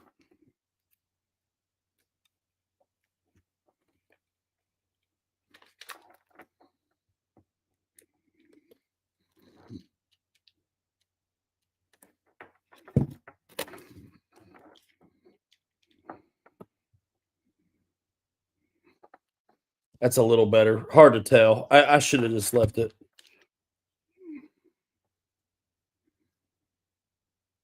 That is better. That's perfect.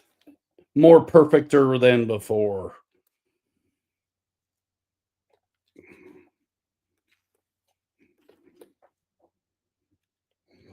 I forgot to show you guys like speed bits and stuff when I was going through the shopping. You can never have. That's good.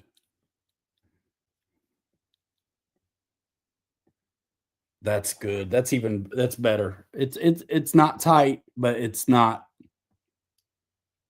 awful. Still free without tension, but it is very close.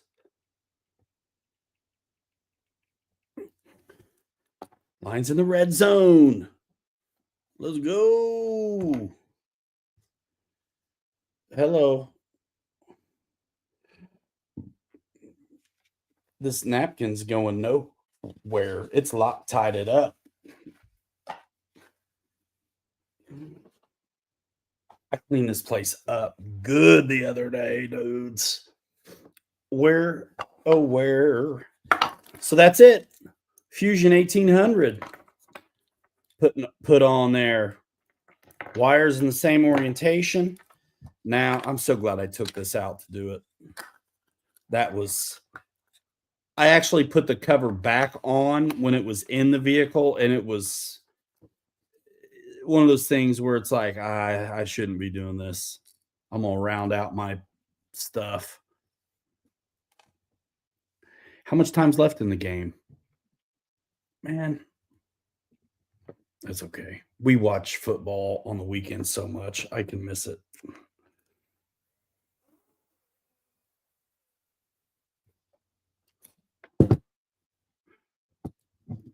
Two millimeter, 2.5, and a 1.5, man. That's about all you need. Get good ones. 9 minutes, 8:50. Thank you, guys. Yeah, keep me posted. It is not off topic. It's fine. Wrong way, dude. Righty tighty, homie. Let's go. The hardest part's going to be getting this stuff back in now.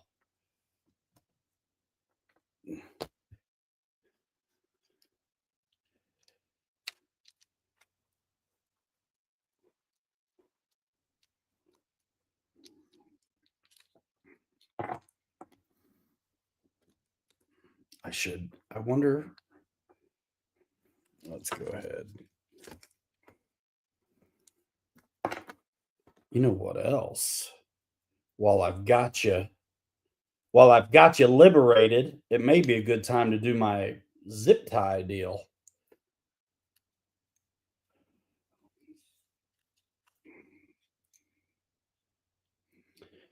Yep, it's going to be a good time to do my zip tie deal. I got a whole bag of them somewhere.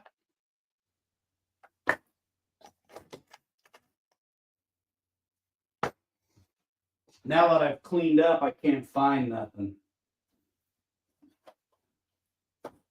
That's my deal now. Now that I've cleaned up, I can't find nothing.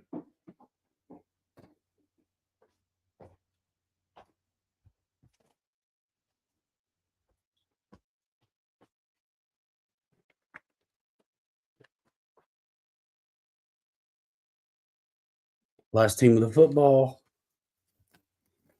Thanks, guys.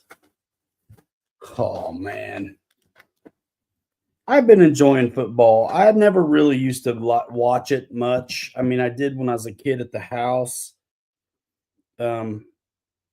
Mom liked it, and it would be on. We didn't have cable, so the games were on, and but I really never since then paid any attention until my kid got into it a little bit, and it's fun. It is the Roman Colosseum, bit of a distraction and all that, but who doesn't like a good distraction, right?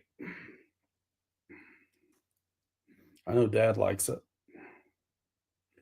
I remember watching the Bears and the Patriots at Uncle Steve's with you, Dad. Super Bowl 40, was it like 45-10 when the Bears beat the Patriots? Or was it like 42-10? It was something crazy. I'm glad I did this now with well, it's easy to get to the cables.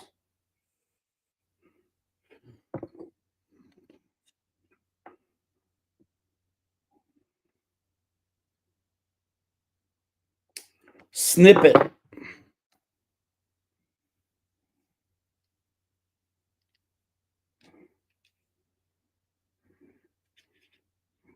It's that easy, just like that. Literally, the drive shafts getting keyed in is going to be the hardest part. It really will. 1985. Dude, I was 11. I was 11 when that game happened then back there at Uncle Steve's.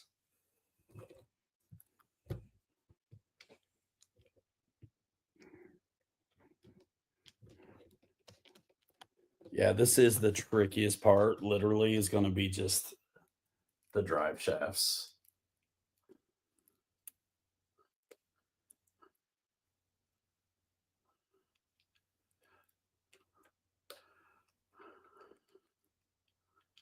Come on, baby. Come on, come on, come on, come on.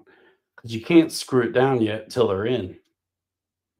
I mean, you could undo the drive shafts and do them differently than what I'm doing now, but it's like, yo, it's built. How can you not want to do it? Ah, you get one and you lose the other. That's always what happens. Come on, no whammies. Okay. Now, if I don't mess it up, I messed it up. Come on, boo.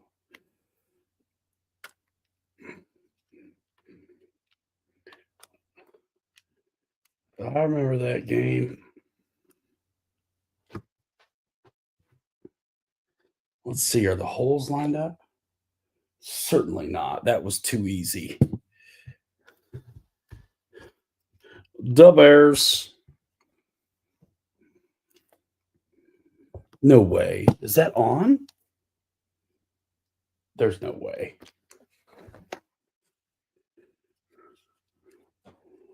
It is. Wow. Is it? If I lift it up to check, I will undo the drive shafts.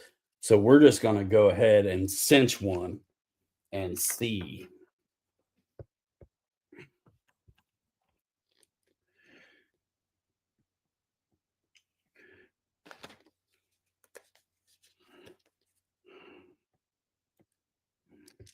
I knew better than that.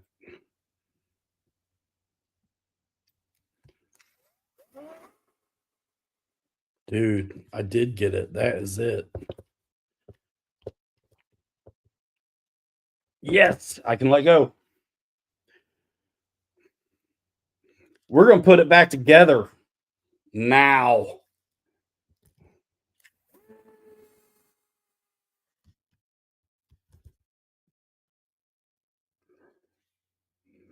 Man, I wonder if I'm going to end up needing longer drive shafts. I didn't get to drive it enough to have them fail. But I stretched this truck out. So I built it by the book, but I have stretched and turned the links out considerable.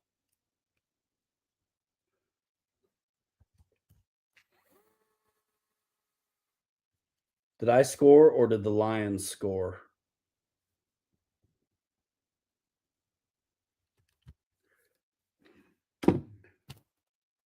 Bros.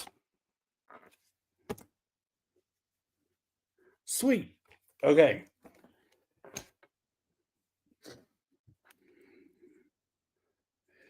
Let's get out the old hot glue gun for the power button. Gorilla Glue makes glue sticks, by the way.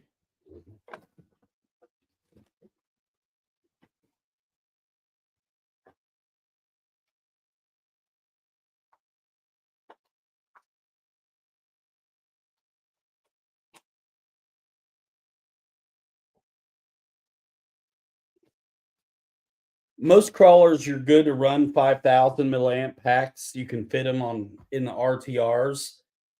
I use a lot of 1300s in these because I don't have much left except for under the hood when I'm done.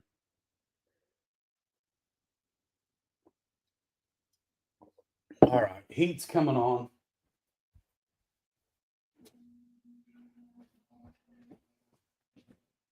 I got my zip ties, got my hot glue.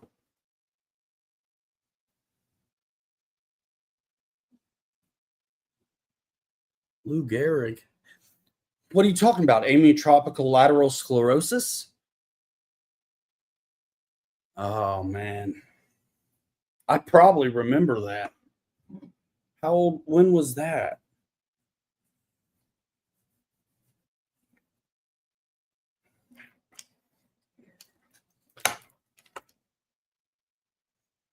We're going to fire this up too so you can see it run. And the steering guy. The steering guy. Steering guy. All right, I moved this out of the way. I had all this so dialed in. I'm so mad right now. I'm so mad. This.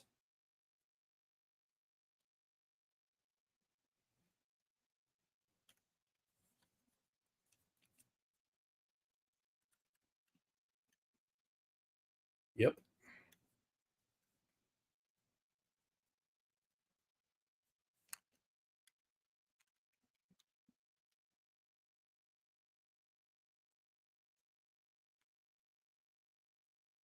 But you can see the body post mounts, and then I buy these magnets that are countersunk with holes in them for screws.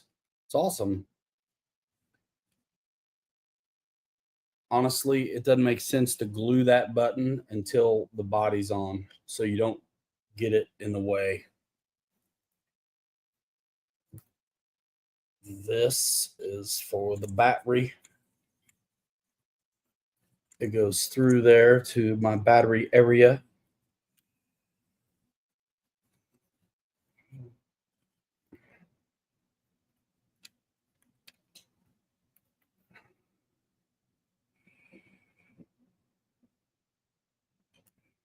The big honkin' reef servo wire is very long.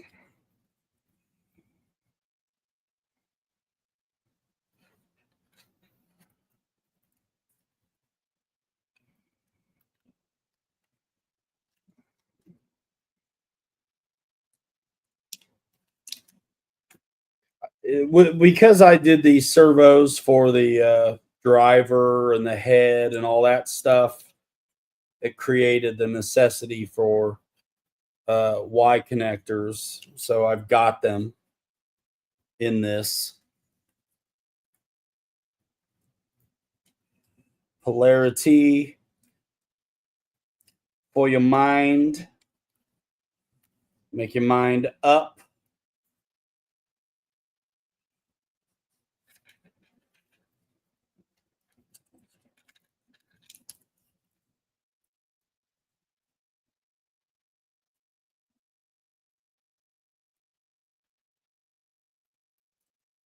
Just wrapping things a little bit, making it nice.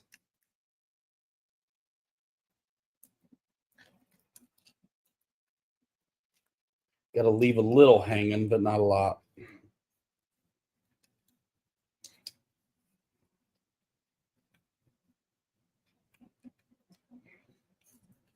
And you got to clean it up because you just don't want stuff getting tangled up. Okay, so that is the steering servos. That is the throttle. And that is my light lead extension.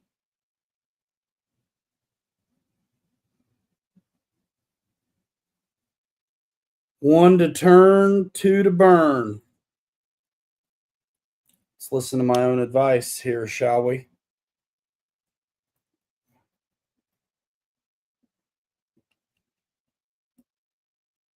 Throttle number deuce.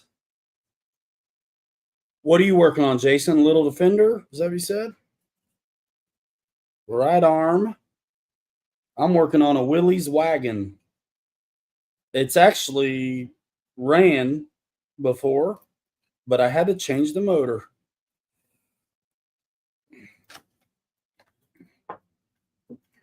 The glue's getting hot.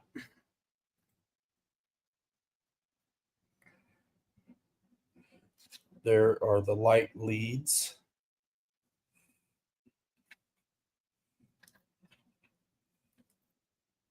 And the steering servos.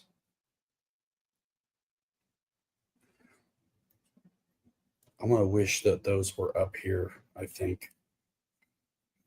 I'm thinking out loud, dudes.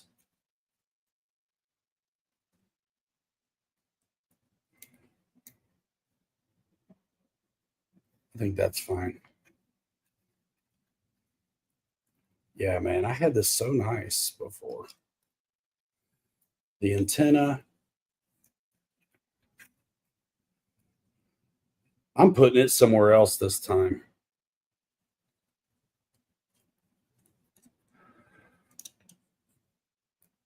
I wonder if it didn't like being by the servo.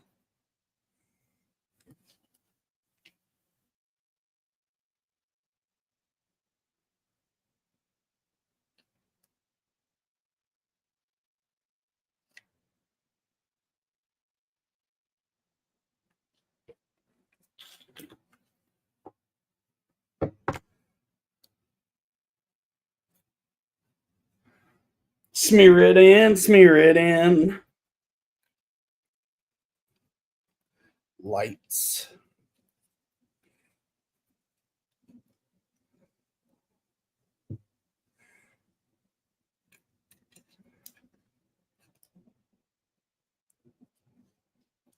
$31.31, fourth quarter, 3:38 to go. Holy smokes.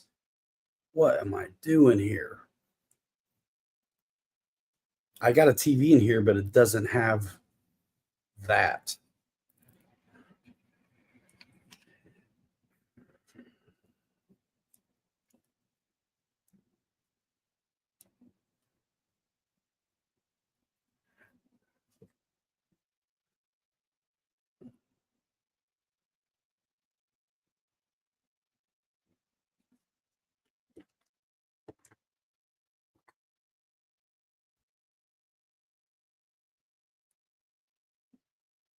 And make sure you snip the servo wires.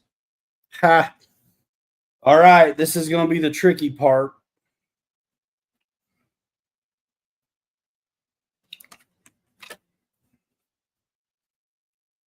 Did I do good? I think I did. We'll get this button in a minute. I hope I might need to unwrap that again.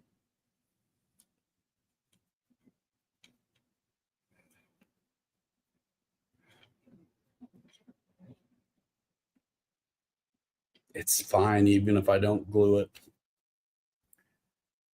All right, this gets a little tricky.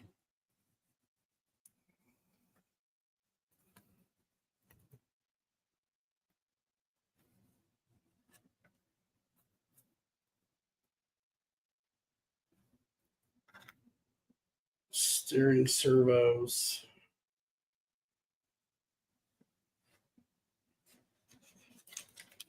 Lights.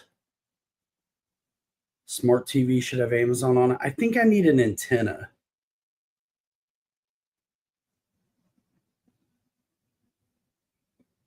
I don't know what voltage it puts out to the servo. I've never had to mess with this stuff. I just put them on and have run them.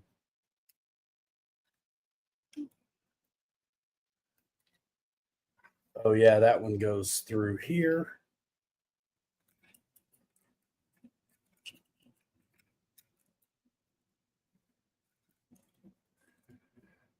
That is a trick, isn't it?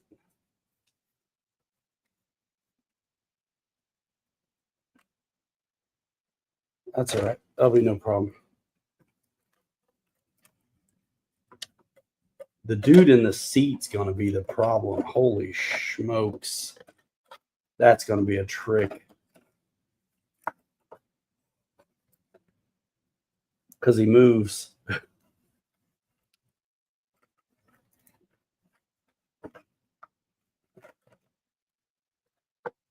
I think I got it.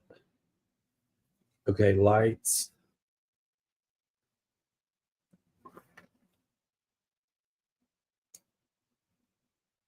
We have it on the other TV. I just don't use this TV except for YouTube. So I'll have to have my son help me figure it out. I, on purpose, don't want to learn how to do some things. And for whatever reason, I feel like I get enough technology. I literally am what my uncle would call a techno peasant.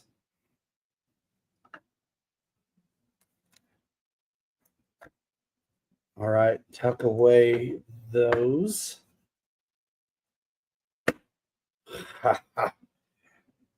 Okay. Now these, good. I'm keyed in.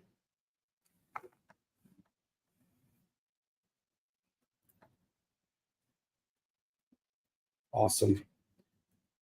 This is the lights. The articulated driver is so cool, man.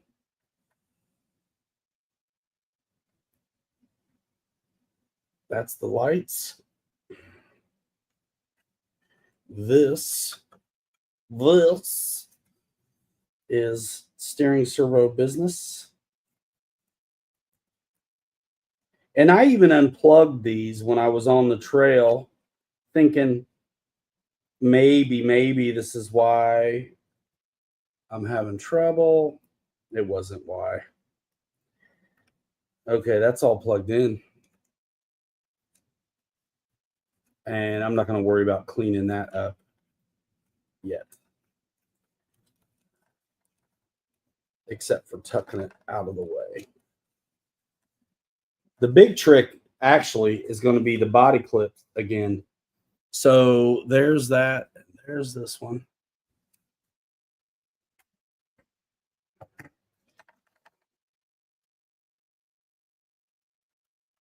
They come up through the bottom. You know what we're going to do? We're going to go ahead and power up so I can get the that on.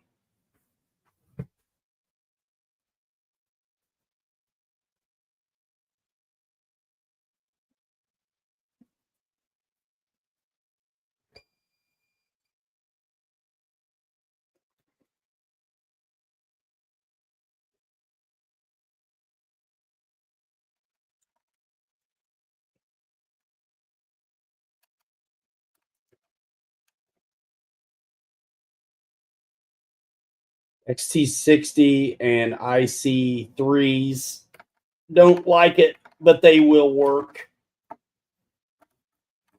together.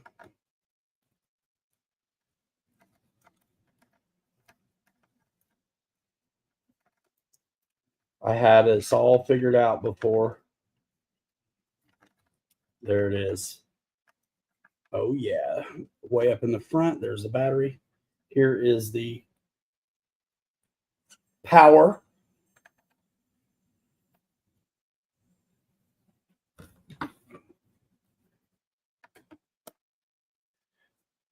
Awesome.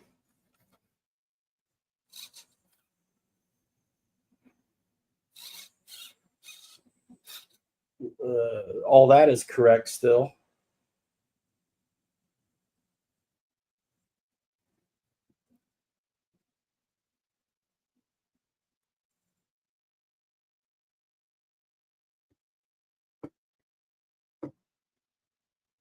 Let's not burn something up because the gun's on.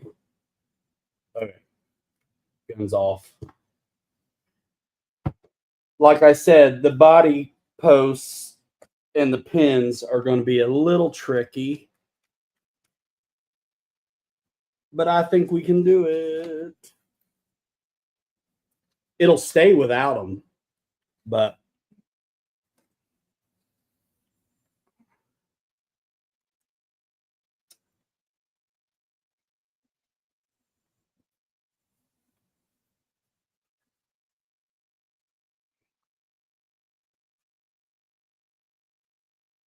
friction fit, dudes. There it is. I seriously could probably get away with not even putting the body clips in, just the posts, because they're in there. They're in there. But I think we might as well watch me struggle and get this baby wrapped. All right, boss. See ya. No worries, man. It's in, dudes. It's in. That one's in. I may spare you this if this doesn't work right away.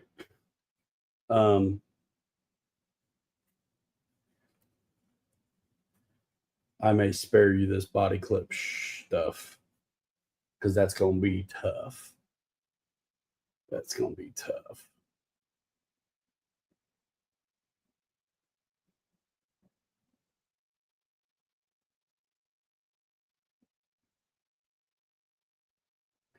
These needle nose with the turn on them, though, are fantastic.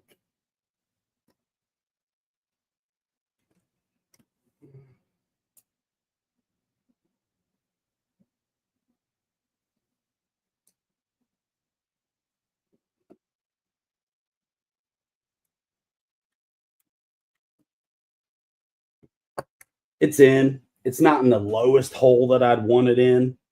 That's okay. I'll show you that steering driver and everything in a sec.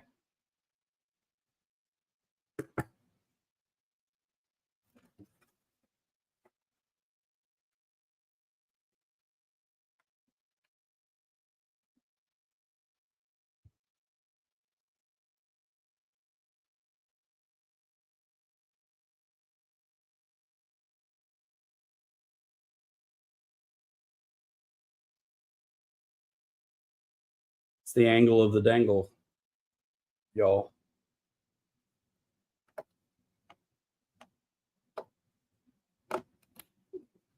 Come on, man. Putting the windows back, too.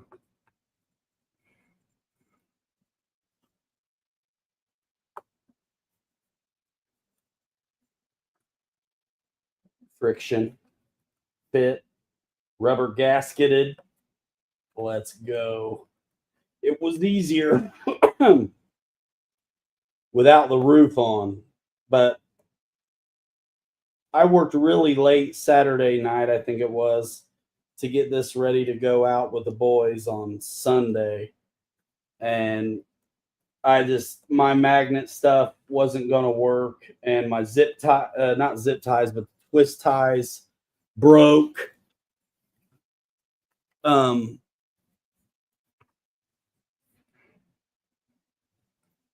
So the roof got hot glued on.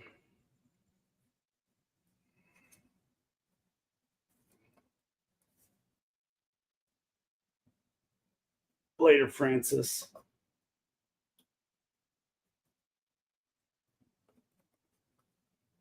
I shouldn't need to get in here anymore. Windows are back. All right, dudes, check out. Now, this arm's glued, but I want to get you a good shot of the steering wheel action. So, how am I going to do that?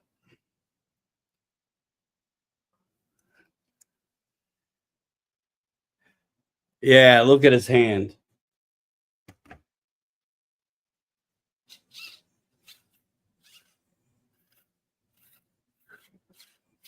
And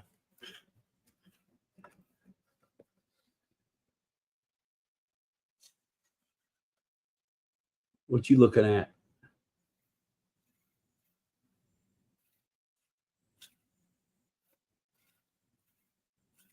Come on, man. How cool. All right. You're still plugged in. Let's just do it now. Unplug the gun. Oh, let's get the switch on.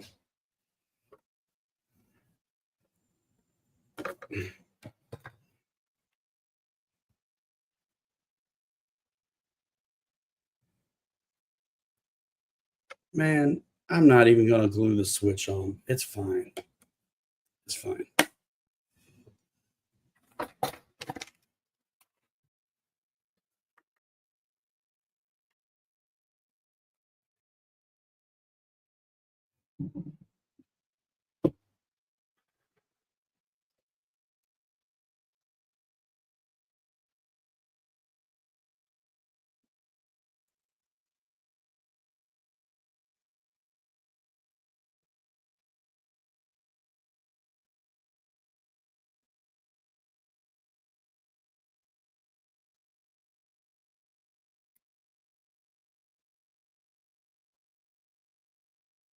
Brushless FOC. See how it maintains its RPM no matter what I'm trying to push off the table? That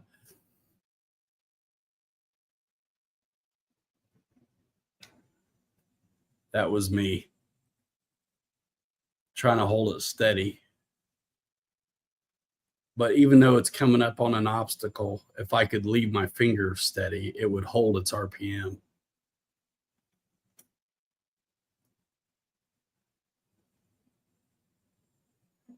It's a little easier to go forward.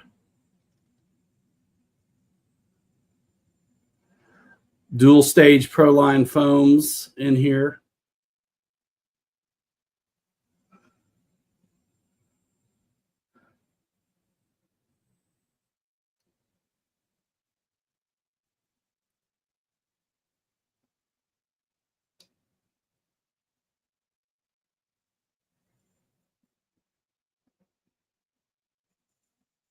So smooth.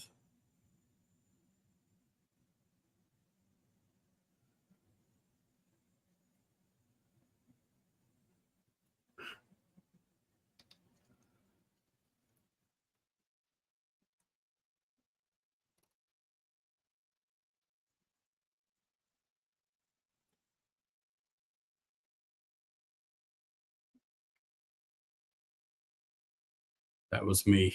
Tired of waiting.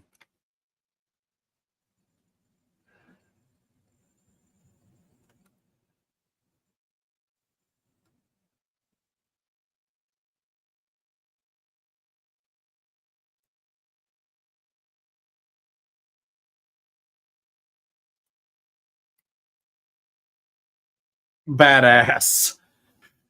Bad to the bone, dudes. All right. So hopefully this one,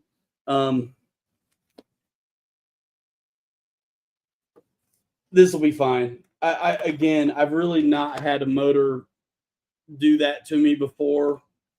So just figuring it's the odds at this point have to work against me sometime. And that was the sometime. So just got to clean up a little bit of wiring in there, but we're pretty good. This is the base camp kit. This truck can be yours for $2,000. No, he didn't have his truck yet because I want to do more on it. It runs.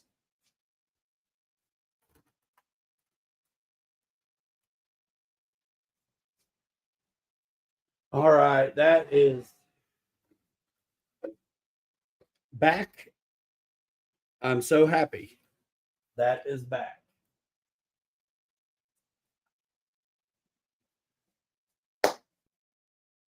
It's fixed.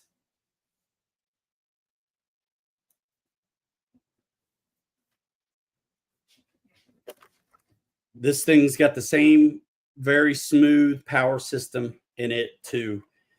This one's a little stiffer because it's leaf springs, but this thing is going to be sick as well. It's not as heavy either. It's cool. More patina work, the stenciling, that kind of stuff has to happen still.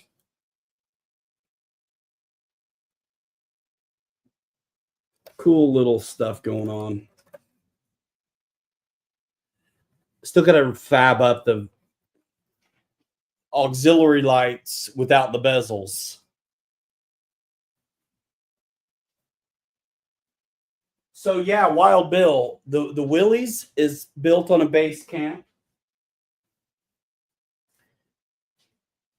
And I had to make it pretty tall to work out with that body. This is also on a base camp, but this one I was able to slam the interior. This one is very low, where that one is up some, but both are base camps. But it's like, depending on how you configure the geometry of the suspension, it's like two different rigs. And same thing, I get in there and make it happen.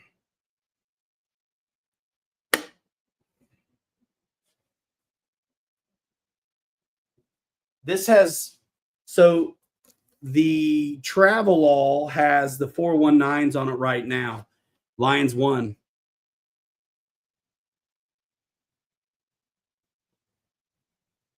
Wow. Jason, I'm being a little funny on the $2,000. That's mostly the labor involved.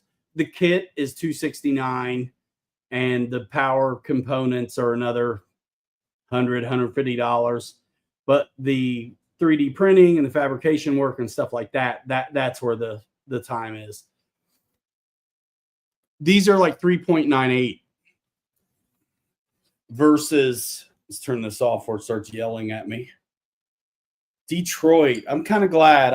I like the Packers because of my uncle, but so you can see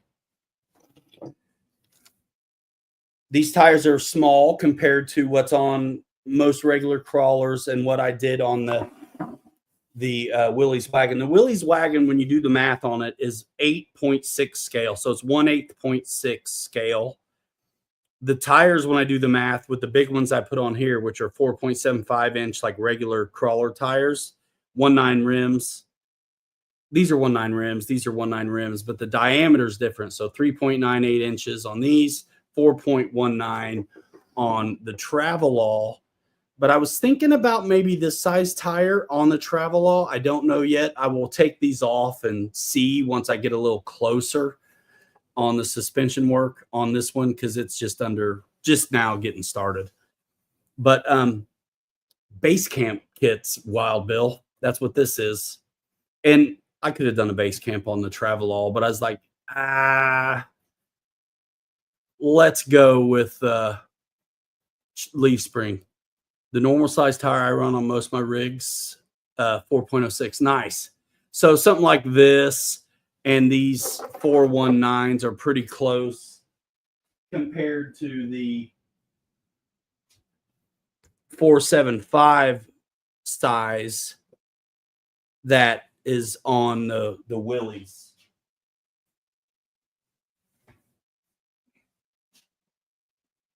But it worked out for this one because this was built after a YouTube truck I followed get built on TV.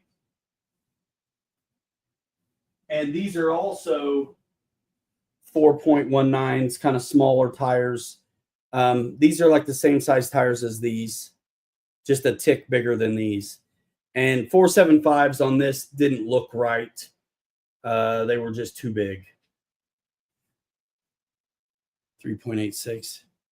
I didn't, Mike. I didn't. I kept looking too.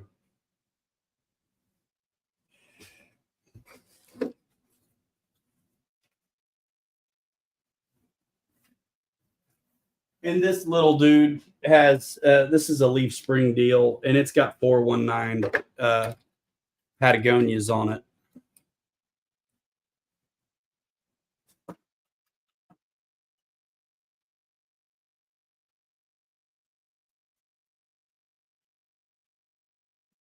And this has a driver. I did the bed. I did the 3D print work to get a full depth interior articulated driver. And this is 475 Patagonias on this dude.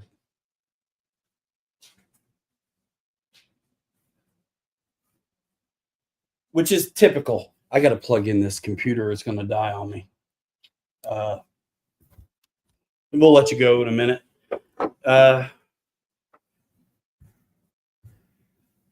Well, good, guys. Thanks for picking the motor because I wanted to get that done. Yeah, fun, guys. I mean, man, what a good time. And if you don't have a 3D printer, you can still build along. Lexan bodies, there's a ton of them. A ton. And the kits come with loads of different body mount hosts for getting it right. Even super tall ones, if you wanted to body post something that's got a box back on it. So very cool, fun. You guys talked me out of doing the axle swap tonight on this one, but this is going to be great. Leaf sprung chassis. These tires do look pretty good, but just a tick smaller might be something to consider. But these look pretty right. The rims look a little too modern. If I dirtied them up, it would help. But there's a lot more to do here because this, like I said, I just, as you know, if you've been here for the show, I just stripped the FMS Jimny down to get a look at this and think about getting started. So I've built a few 3D printed crawlers at this point. The Land Rover, Kelly printed that off, but I glued it all together and mounted it to the chassis, built the kit. The Trimmers truck, I printed some bits, but Kelly printed some bits as a bit of a hybrid effort. So the Rover's on a base camp chassis, Trimmers truck's on a Jimny chassis, the Willys truck's on a base camp chassis, and this is going to be on a Jimny. I've done some other Jimny stuff, but that Willys wagon is the first I printed all of it body myself. Like I said, Kelly printed off the Rover. I built it. Kelly printed off bits of the Trimmers truck. I did a lot of fabbing and printing on it, but the cab he had provided. The Willys, again, first one I printed the whole body. And this is the first one I printed. The second one, I printed the whole body. And I'm pretty pumped about it. So thanks for hanging out with me on this crawler journey. And we'll be back at this Sunday night unless the sky falls. And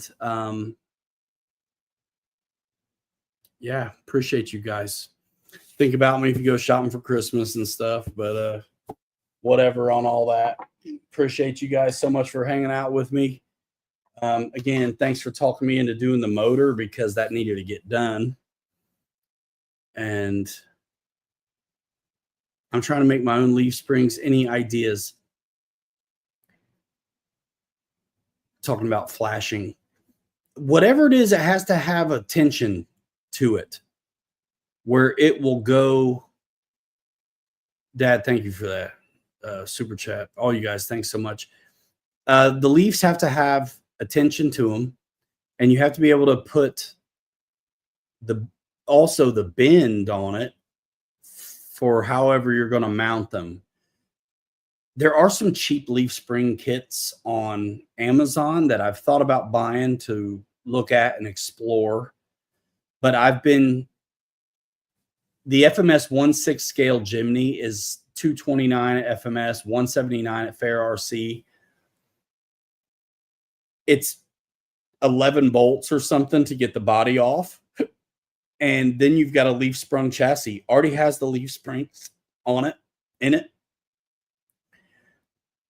They are perched underneath the axles. You can do a little bit of work and really elevate the ride height on it. This is the stock configuration, which is too low. I'll lift it up like I've done on three other Jimny projects, like the Golden Nugget, the Winnebago Tonka truck, and the Trimmers truck. I did the axle swap. So pull start return spring from Weeder's Lawnmowers Chainsaw. There's guys that are making leaf spring kits, and but it's just a leaf spring. So you got to buy the mounts as well and then fab them up to work with whatever chassis and axles you're choosing to use.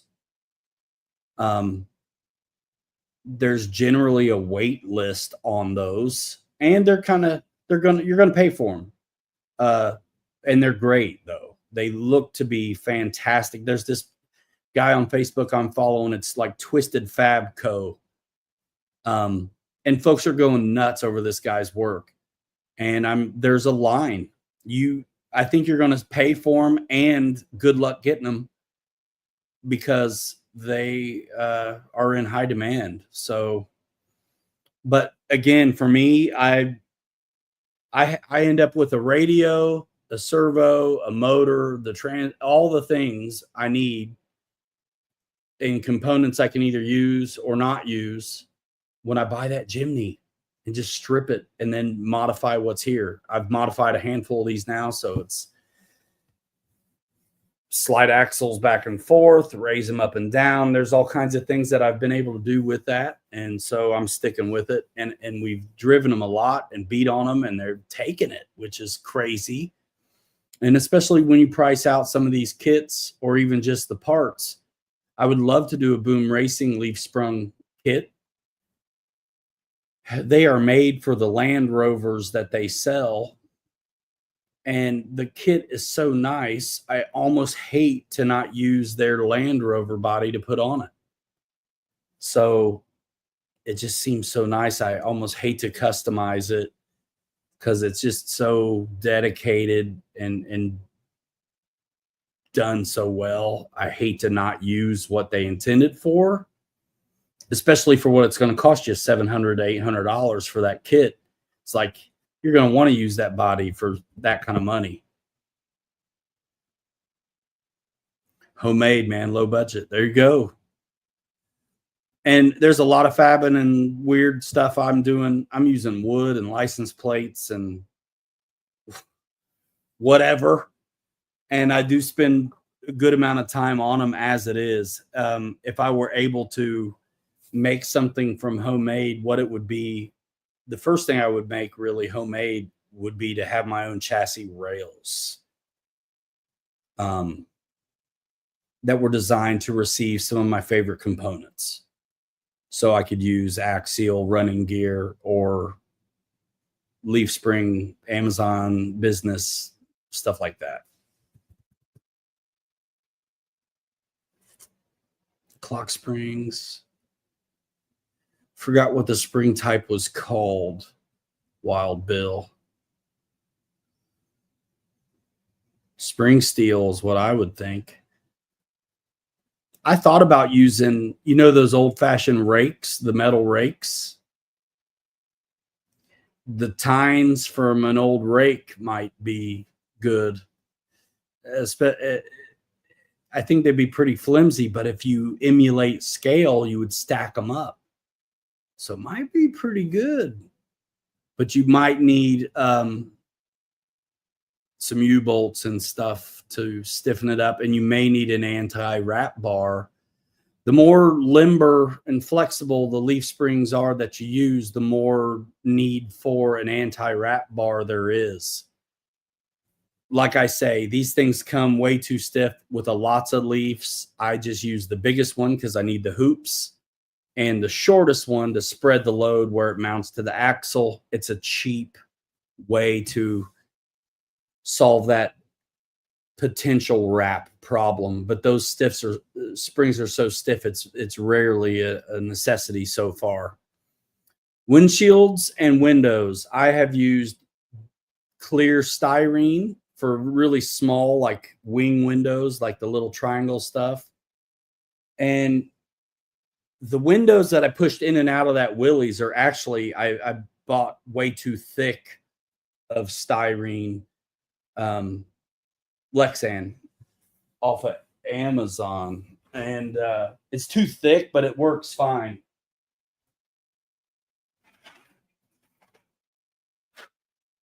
It's a little too thick.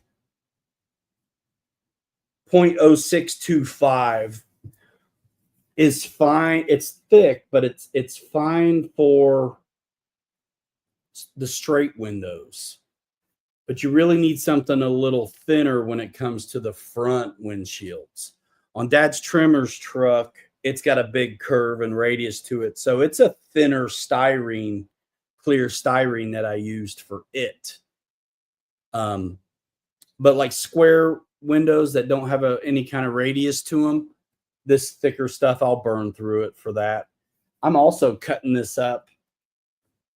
You can't really see it in my builds because it's a clear deck, but so the battery doesn't fall through in the front, I've used this stuff, and it's kind of nice for drilling the holes because you can see through it. So I'll use this thicker stuff for those floors in the battery area also, so the battery doesn't fall through. That's what I use. And I'll keep using this, but I'll definitely get some thinner stuff as well, because I got to make those curved windows. What's kind of nice with the 3D files is that there is a file for the windshield.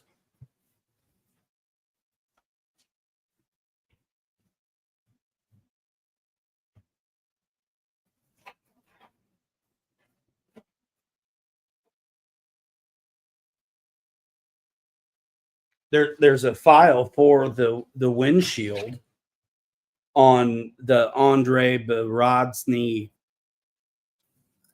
3D printer creator that I use. I like his trucks and his files on Colts 3D. So having this file to be able to print it off and then use it to trace on is going to be very useful. So this is a clear filament, but it sucks. But it's great for when it's time to trace out and shape what's going to be the real windshield. So yeah, the first one I printed was this out of some leftover PLA, but it got weird and spaghettied at the top, and I didn't want to mess with it. So I was like, I'm not burning through the clear very fast. So I thought, well, let's go ahead and print another one off real quick. And it's clear, but it's great for light lenses. I've been printing my own light lenses, but oh, that's cool, mad scientist. Yeah, Andre, Those files are amazing and they're very complete. I've taken the files that came with this thing, the door cards, like all kinds of stuff. I actually use the door cards for this. Now his files, they come out thick, but I slice them in the software and I use the door cards for this thing in the Willys. And these bent seats I'll use in all kinds of stuff. I resized the roof off of this for a completely different truck that's shorter and wider roof, but I was able to keep this contour and slice it in the software and just print it. So, you know, $20 for files that you can use for all kinds of things. The CJ7 files from Knight Customs, I use the interior for and the driver for the working bits in the Willys wagon. So the only limitation is yourself and what you're willing to get into and do, which is nice because you can build and design to your strong suit. I don't know CAD, but I'm handy with tools. So license plates, wood, airplane parts, whatever it takes to work something out, I'll get it done. Most of his square body 3-door GMC Suburban and his GMT 400 bodies. Yeah, next truck I do will probably be another one of his. And I might just do a regular truck. Especially since I'm getting okay with figuring out how to eliminate the need for shock towers or to spread them out into the wheel wells for real. Things I've been thinking about. Guys, appreciate you. It's been a long one. It's almost a 3-hour show. Happy Thursday night. Way to go, Bills. Or Lions, I'm sorry. Gosh, I want to watch that game still. Even though it's over, I still want to watch it. I'll try to figure that out. Appreciate you guys. We're out of here in 5. Hanger rats forever.